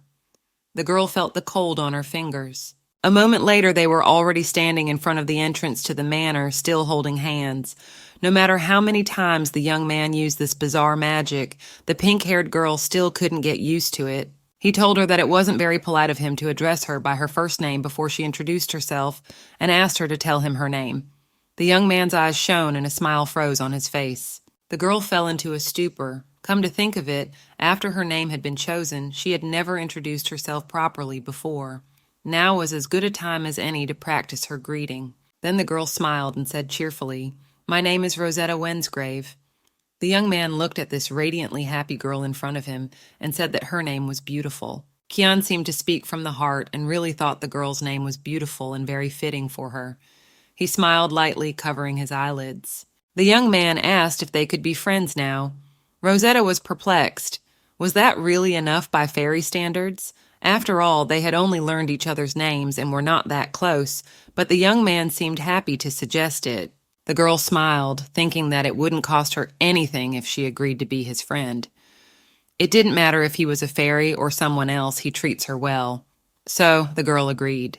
Rosetta said that they could talk completely differently now, but Keon replied that he was comfortable as it was. His face shone with happiness. It seemed he had never had friends before. Just then a voice was heard from behind the girl's back. One of the maids was looking for her. The girl turned around at the call. Keon quietly said that they would play next time. The smile fell off his lips. He didn't look so happy anymore. Pena came to pick up the lady from her walk. The maid, finally finding the lady, rejoiced. Rosetta turned around, looking to where Keon had just stood, but he was no longer there. He was gone again, so Rosetta looked at the maid again. She leaned over and asked if her mistress was cold. The girl replied that she was not cold at all. One clear day, the young gentleman returned to the manor. The Duke's eldest and middle son had arrived and wanted to meet Rosetta. The maid escorted her to the door of the meeting room. The girl tentatively knocked on the door. She was a little afraid, for she had never seen the Duke's sons in person, but had only heard about them and their outstanding deeds. She opened the door and entered, stopping on the threshold. Her face expressed surprise. Rosetta looked extremely attractive and sweet, her hair gathered in a neat ponytail at her side. She looked around the Duke's office. Above the desk where Duke Wensgrave himself sat hung a painting, and next to it, in front of the desk closest to her, stood his sons. One taller, the other shorter. All eyes were fixed on the girl. The eldest son had a blue brooch flaunting on her. He was very similar to the Duke. Even the color of his eyes was the same. There was a bit of contempt in his gaze, but it didn't scare the girl. The Duke's youngest son, on the other hand, was very similar to her new friend Keon. The only difference between them was the color of the former's eyes. Keon had red eyes, when this young man standing in front of her had dirty green eyes. The girl timidly entered the room where the Duke and her two brothers were already waiting for her. She was very excited because before this she had only seen the boys in a painting, but now she was going to meet them in person. The doors closed behind the little girl, and she was left alone with her family. She was silent because she was afraid to say what, because she did not know how to start a dialogue. With excitement, Rosetta clutched the hem of her dress in her hand, for her brothers looked older. She thought that they also think she is strange, and so, in her head, there was a question whether they can get along together. In a moment, the girl realized her mistake from her past life, where she wrote that since the character would be a villain, he should be a villain. One of the boys with a bright blue stone around his neck, which shone with an unusually marvelous light, who, by all appearances, was the oldest brother, looked very much like Henry. Even his expression was the same calm and mysterious. He came closer to Rosetta, leaned over one knee to be the same height as her, and looked into her eyes intently, and then began to say something. The guy was surprised at how small his sister was. He also asked why she had such bigger eyes, which made the girl even more scared, because the question was very unconventional for a first meeting. She asked her brother what she had just heard. In response, the little Duchess only heard that her brother made sure that if she was talking, then she was definitely not a doll. This confused the girl even more, because she could not understand the essence of the dialogue. Suddenly the guy gently took her hand. Compared to the small and delicate hand of the little girl, his hand was just huge. Finally, the guy who was standing right in front of Rosetta's face decided to greet her and introduce himself. He called himself Avolge, and with a modest smile said that he missed her very much. He then continued with his greeting. All this time the Duchess looked at him in bewilderment. It was very unusual for her to see someone else from her family besides her father in front of her. Suddenly, another boy came to Rosetta and Aval. He looked less like a duke, although some features of appearance coincided. The boy watched the acquaintance with interest, thus attracted the attention of the little girl. The eyes of the little Duchess and the young man standing next to her met, and now he was already staring at her with his big green eyes. It looked even a little frightening for the girl. Without averting his gaze, the boy took the girl by the shoulders. She shyly said hello to him. She again did not understand what was happening because such a gesture caused her a lot of questions. Suddenly, the mysterious guy lifted the little girl. It happened so suddenly and spontaneously that she opened her mouth in shock.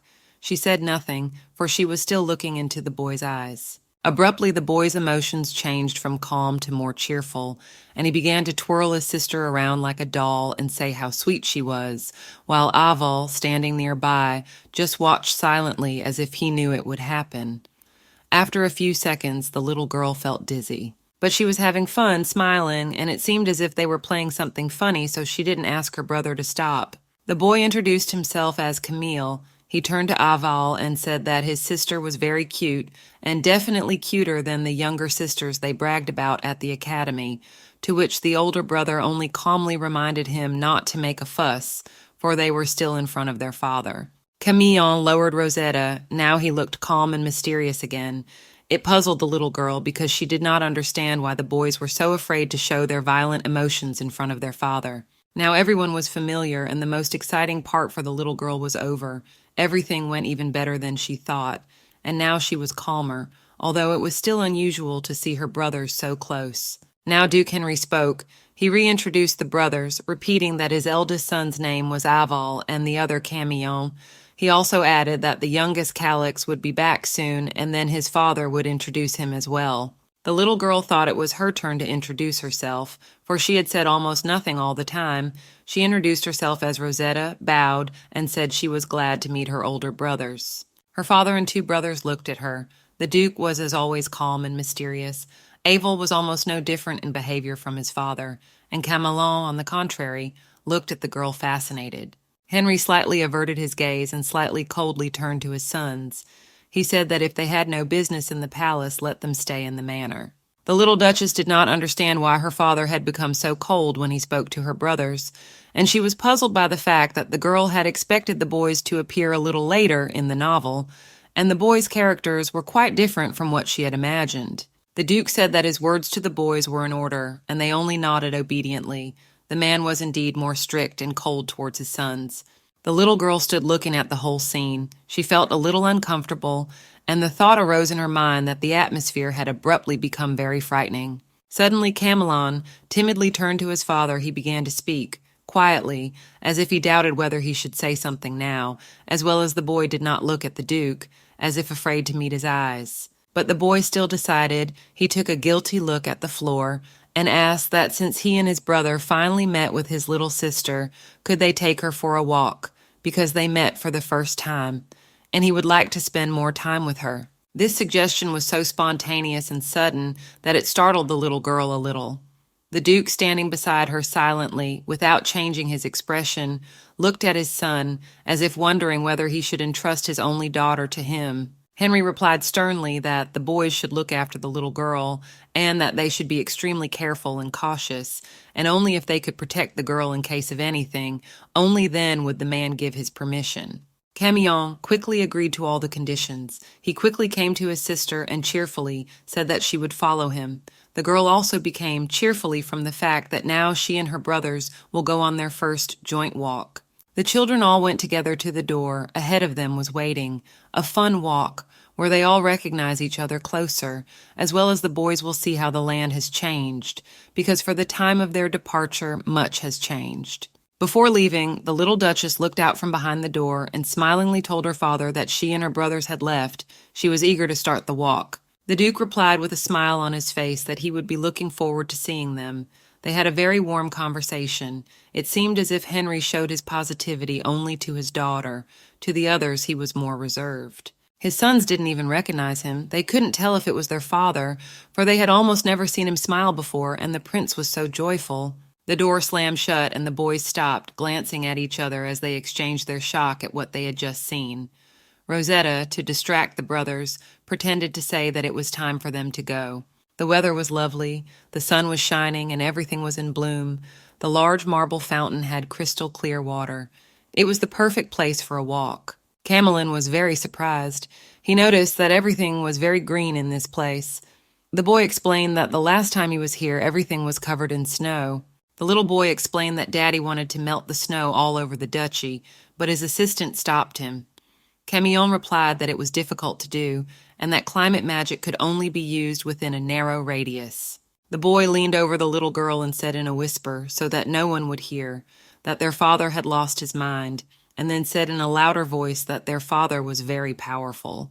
The little Duchess laughed nervously. She almost agreed with her brother, because this act on the part of the Duke really was a little too much, because to melt the whole duchy, it is very much too much. The girl looked at her older brother Aval and noticed that Keon was kinder to her than her brother, for he showed a minimum of emotion to the little girl. All the time Aval was walking in silence and looking off to the side. He didn't pay any attention to his brother and sister walking beside him, as if he wasn't interested in walking with them. She noticed that when she and Keon talked about Henry, Aval had no reaction to the conversation, not even a word. In the original novel, he had despised Henry. Nothing seemed to have changed. Their awkward silence was interrupted by Cameline's suggestion that he give Rosetta a cute nickname, since everyone he'd met at the academy called their younger sisters something affectionate. Aval smiled warmly and said that the idea sounded great. Cameline liked that his brother supported the idea. And looking at it all, the little girl realized that the brothers had a very good relationship with each other, and luckily, her scariest brother favored her. The choice of a cute nickname began. They chose between Rosie, Rosie, Rosie, Rosa, Zizi. The last one sounded so that it would be hard to understand whose name it was, so the brothers' deliberations continued. The discussions ended, and the boys decided that the best nickname for their little sister was Rosie. The girl listened to all this and did not understand how to react to it, because, in the moment, she was not ready for her to come up with a cute nickname. The boys turned to the little Duchess. They asked why she had such a sour face and suggested that it might be because she didn't like her nickname, so she denied their speculation and said that everything was fine. In her mind, it seemed childish, but she realized that the boys were trying. Suddenly, the little girl decided to take the initiative and come up with affectionate nicknames for her brothers in return. She stood in place and with a smile on her face began to think. The girl finally came up with one. The older brother she called Ava. You could tell by the look on the guy's face that he didn't expect it from his sister, and the nickname was a little strange for him. And the second older brother, Rosetta, gave the nickname Millie. His reaction was identical to his brother. The two of them stood and tried to find the right words for what the little girl was doing now. At this time, the girl once again repeated the boys' nicknames. She thought it was cute, now sometimes calling them Ava and Millie. The boys, in turn, very professionally hid their awkwardness. Million said that he liked everything, and that it was cool that now everyone had affectionate nicknames. Aval, in turn, confirmed the words of his brother. Suddenly, Aval took the little Duchess by the head and addressed her politely and calmly so as not to frighten her. He said that she could call him whatever she wanted, and he liked it, but that when other people were around, it was better not to call him affectionately, and he explained that it would seem disrespectful to others. He went on to say that their family was considered enemies of the empire and that they could be attacked at any moment, so it was best not to show anyone what was going on within the family, because if they allowed it, they could face disrespectful treatment from others. Rosetta listened to her brother in silence. Now she understood why the atmosphere in the house was so dark. She understood Henry's tactics in raising his sons and why he was so strict with them, but because of that, the man had no one to trust, because now everyone avoided him. Aval apologized to his sister if he seemed rude to her, and he was sorry that because of his behavior, the little girl might have remembered something unpleasant from her life before arriving to her family. The little Duchess realized that her brother knew from the situation with Count Simon, that Aval, whom the girl had written about in another life, was a sadist who had taken from his father all the worst qualities. But this Aval, who now stood before her, was fundamentally different from the book prototype. Rosetta smiled sweetly, and to reassure her brother, she said that Count Simon had been punished, so she was not afraid of anything now. Aval smiled sweetly and nodded, thus showing that since the little girl was doing well, he was very happy. Chameleon, who had been standing next to him all this time, smiled too, trying to hide the fact that he was a little embarrassed by the conversation he had just heard. The boy said that in any case Count Simon had died too easy a death, and that the black monster should have killed him. He, unfortunately the Count, had gone mad and taken his own life. The children came to a large staircase on which was painted a large, luxurious red carpet. They decided to stop a little to discuss the death of Count Simon properly. Chameleon said that he thought the black monster was still a mild punishment, and that the man should have been shivved in the Oriental style, or wiped into powder and burned on a pyre. The little girl was pained to hear these words. Aval interrupted the young man. He said that he had had enough of such cruel words, for such things should not be said in front of children. Chameleon came to his senses. He said that now his brother was completely right. Aval asked the girl if she was okay. In any case, the older brother was still better, for it was more likely that with age comes wisdom. Suddenly, Rosetta froze in one place. In front of them was the orange one, the one where very strange situations had happened to the little girl in the last few days. Aval asked Rosie what happened, and he was concerned about such an ambiguous reaction of his sister to the orangery. He asked if she wanted to visit it, but the girl only replied that she shouldn't, because she was already there.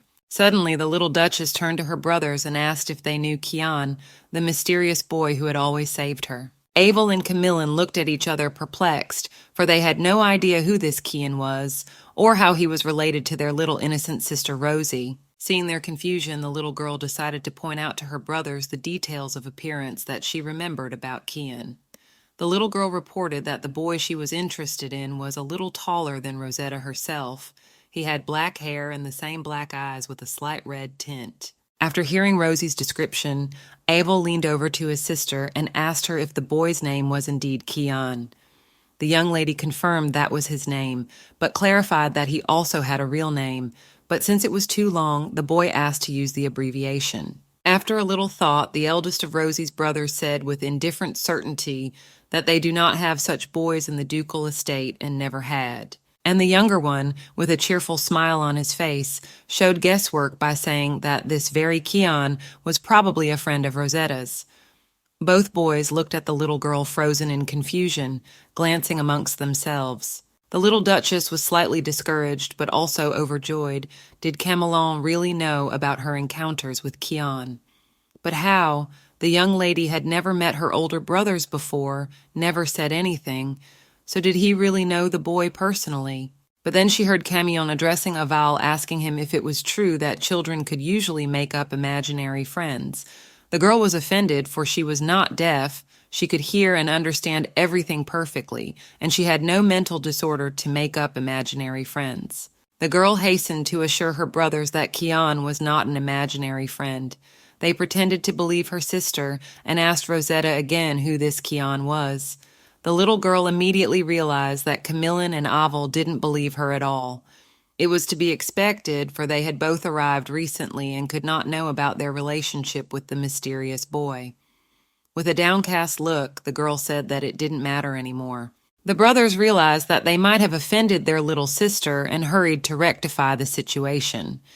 Aval decided to ask if the girl was upset, and Camion tried to ask her if Keon was a good man. But Rosetta only mentally complained that if these boys consoled her in this way, everyone would think that the young lady was sulking. The eldest repeated his attempt to cheer up the little girl by asking her about the game she was playing with her friend. Alas, the look on Rosetta's face said that Aval's attempts failed. Camion then tried to support his brother, which also did not elicit the expected reaction from the girl. The girl thought for a moment, trying to think of what else she could tell about Keon. She had told her brothers that he was handsome, sweet, kind, but sometimes he was different. One of their meetings floated before her mind's eye, the warmth of his hands when he took her by the arms and accompanied her to the next adventure. After Rosetta's story, the boy remarked that Keon was a bad friend for treating their little sister like that. And with a kind smile, he promised that if in the future the little Duchess was troubled by anything, she could always turn to them for help.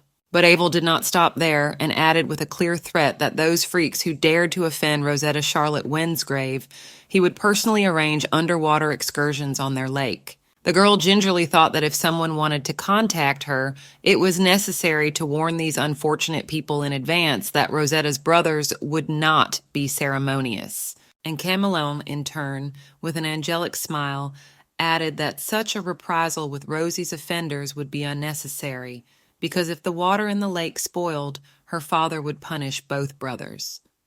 The little girl thought that at least one of them would not be bloodthirsty, but the next moment the boy remarked that it would be better to cut off the scoundrels' heads and bury them in the garden. The sky was colored with the dark golden light of the beginning sunset.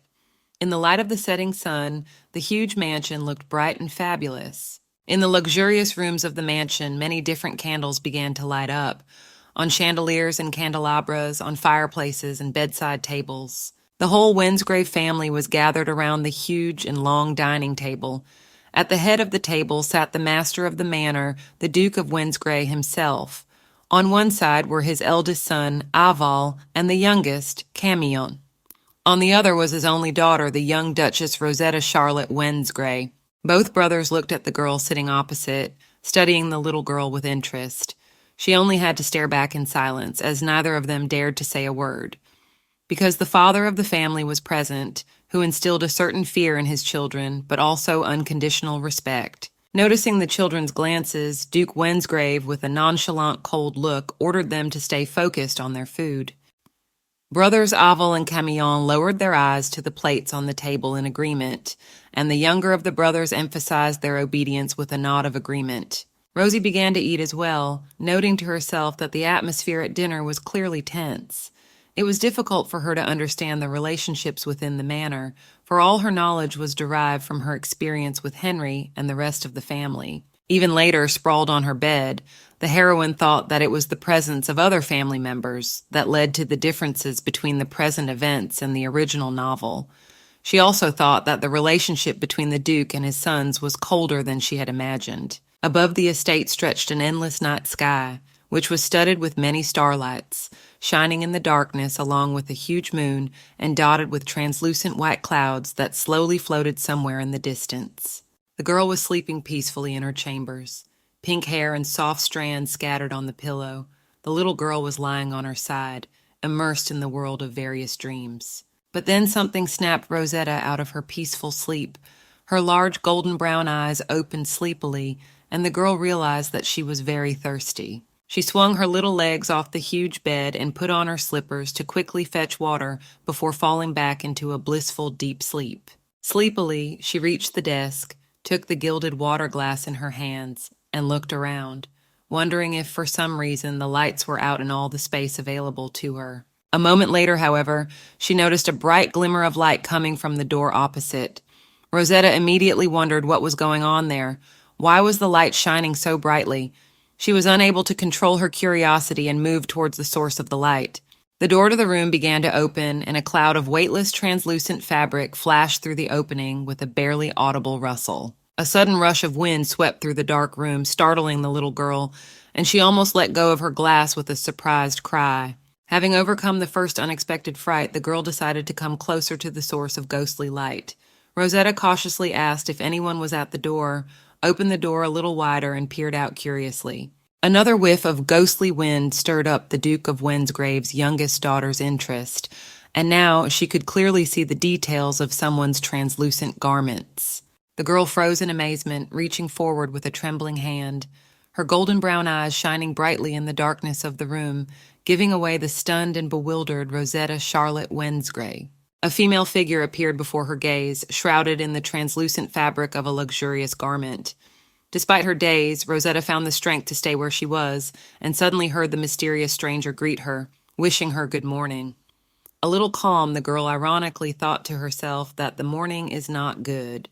Meanwhile, the lady in front of her continued the conversation and pressed her graceful hand to her chest and politely apologized to the little girl for possibly frightening her. She went on to say that she knew it was rude of her to speak to the girl at night, but if Rosetta did not mind, she would follow the ghostly lady. And she added that she had prepared herself in advance for this meeting. Rosetta was plagued by doubts. Was it a good idea to walk with a ghost in the middle of the night? On the other hand, the ghostly servants had helped her last time, and it seemed that this stranger did not wish her harm. Still, the girl was a little creepy. Huge French windows of the night corridor poured unexpectedly bright for moonlight nightlight. The night sky visible through the glass showed bright white clouds illuminated by the night luminary. Now, it was finally clear to the girl why there was so much light here at night. Most likely because of the full moon, but it was also possible that this bright light was coming from the lanterns spread throughout the huge estate. And then the obvious thing came to Rosetta's attention. The young Duchess was aware that the full moon was a symbol of magic. It was rumored in the world of the novel that the moon is filled with magic when the sky is painted black and night falls. The mysterious lady informed with a smile on her face that today was a rare day, a full moon. It turned out that ghost servants gain magical power on such days. In other words, they don't need the Duke of Wensgrave's permission to show themselves. Rosetta was greatly interested in what she heard. Did that mean that when there was a full moon, ordinary people could also see ghosts? The little girl stared in amazement at the ghostly stranger before her, wondering where she was taking her, and for what purpose. And then the girl's companion solemnly informed her that everyone was looking forward to this day and to meeting the only daughter of the master of the manor, Rosetta Charlotte Wensgrave. From this speech, the young duchess realized that they had reached their destination. Huge doors with molded, gilded patterns opened, blinding the little girl with a flood of bright light. The first thing that caught Rosetta's eye as she entered the room was an antique snow-white harpsichord whose keys were covered by a strip of the same white cloth. Then she turned her gaze to the sumptuously set table, laden with an abundance of food, from dainty canapes and vases of cakes to meat and fish with various sauces. The bright light flooding this huge living room came mainly from the monumental chandelier on the ceiling. Its design consisted of many different light sources. And most importantly, almost the entire not insignificant living room was filled with rows of ghostly servants that bowed before the young Duchess of Wensgrave in a respectful half-bow. Out of the corner of her eye, the girl saw her mysterious attendant float past her in a cloud of weightless garb, approaching the rows of servants lined up to greet her. All the servants bowed to the young Duchess in an instant. The ghostly lady greeted the girl once more on behalf of everyone present, and then informed her that they were servants of the Wensgrave Manor, who had received a valuable gift from the Lord, a second life form. The girl also apologized for the fact that they had not introduced themselves to the little girl earlier. Afterward, the graceful stranger introduced herself in person, giving her name.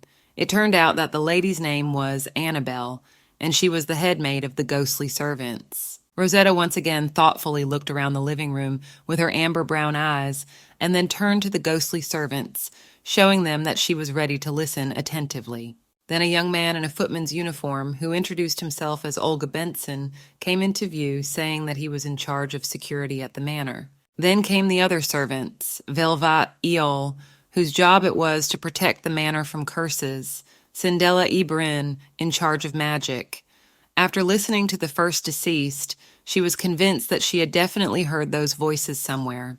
The girl hurriedly greeted the ghostly servants in return, and then asked the question that had been tormenting her. The little girl asked if they had spoken before, for the voices of all these servants seemed very familiar to Rosetta. The ghosts clamored joyfully. One of them solemnly explained that the last time the girl had visited the gallery, she had been the one who had saved the young Duchess from falling down the stairs. Then the other familiar voices began to tell the little girl about their deeds and where Rosetta could hear their voices. The girl only had to stand silently and listen to them, occasionally thanking them for all that the ghostly servants had done for the Duke of Wensgrave's little daughter, so as not to offend the ghosts trying to please her. Then the lady in white, who had accompanied the little girl into the drawing room, announced that they were all here today to introduce themselves to the young Duchess. The ghostly servants may have been late in doing so, but they all sincerely want the girl to feel at home in the castle and make her stay here comfortable. Meanwhile, several people took seats at the musical instruments that were placed in one corner of the parlor. The girl was pleasantly surprised to hear the first chords of beautiful music, and wondered if the musicians were ghosts too. And do they play the same ghostly instruments? Seating the girl at a long table and pointing to the desserts that stood before the little girl, the ghostly servants proudly informed her that these desserts were prepared by their chefs. Rosetta even blushed a little at such cordiality on the part of the ghosts she did not know. Meanwhile, some of the ghostly boys and girls gathered here broke into pairs and twirled around the room in a graceful dance. The little girl clapped her hands happily, smiling merrily. It was the first time the girl felt so at ease in the Duchy of Wensgrave. She cheered along with the ghostly servants, glowing with happiness. Rosetta even for a while forgot about the dessert and a cup of tea offered to her. So she was carried away by the music, dancing, and all this unexpectedly festive atmosphere. Then the girl came to her senses and happily ate the first bite of the delicious dessert, enjoying every moment. It was incredibly delicious. Moderately sweet cream with notes of strawberry jam just caressed the sky. The enchanting sounds of ghostly orchestra music floated down the hall, enveloping the entire living room from the floor to the luxurious chandelier hanging from the ceiling. Meanwhile, the white lady sat up to the girl and cautiously inquired if she could ask her a question. This snapped her out of her magical reverie, and she turned her eyes upon the lady with a questioning cry. With excitement pressing her hand to her chest, the lady under the veil began to question the girl about some dangerous creature of some sort, and whether she was threatened by anything of the sort at the moment. Rosetta Charlotte was puzzled. What such a dangerous creature could be threatening her, and then she guessed who exactly she was talking about. The young daughter of the Duke remembered the mysterious warnings she had heard in the garden. One of the ghostly servants had warned her of the dangers she might face if she were to go any farther. Rosetta Charlotte looked up at the white lady in amazement and wondered if by dangerous creatures she meant Keon. The few ghostly servants standing closest to the girl seated at the head of the table listened intently to the conversation. The young Duchess thought deeply, remembering all the twists and turns of her relationship with the mysterious Keon. Her golden brown eyes glittered anxiously, revealing her worry.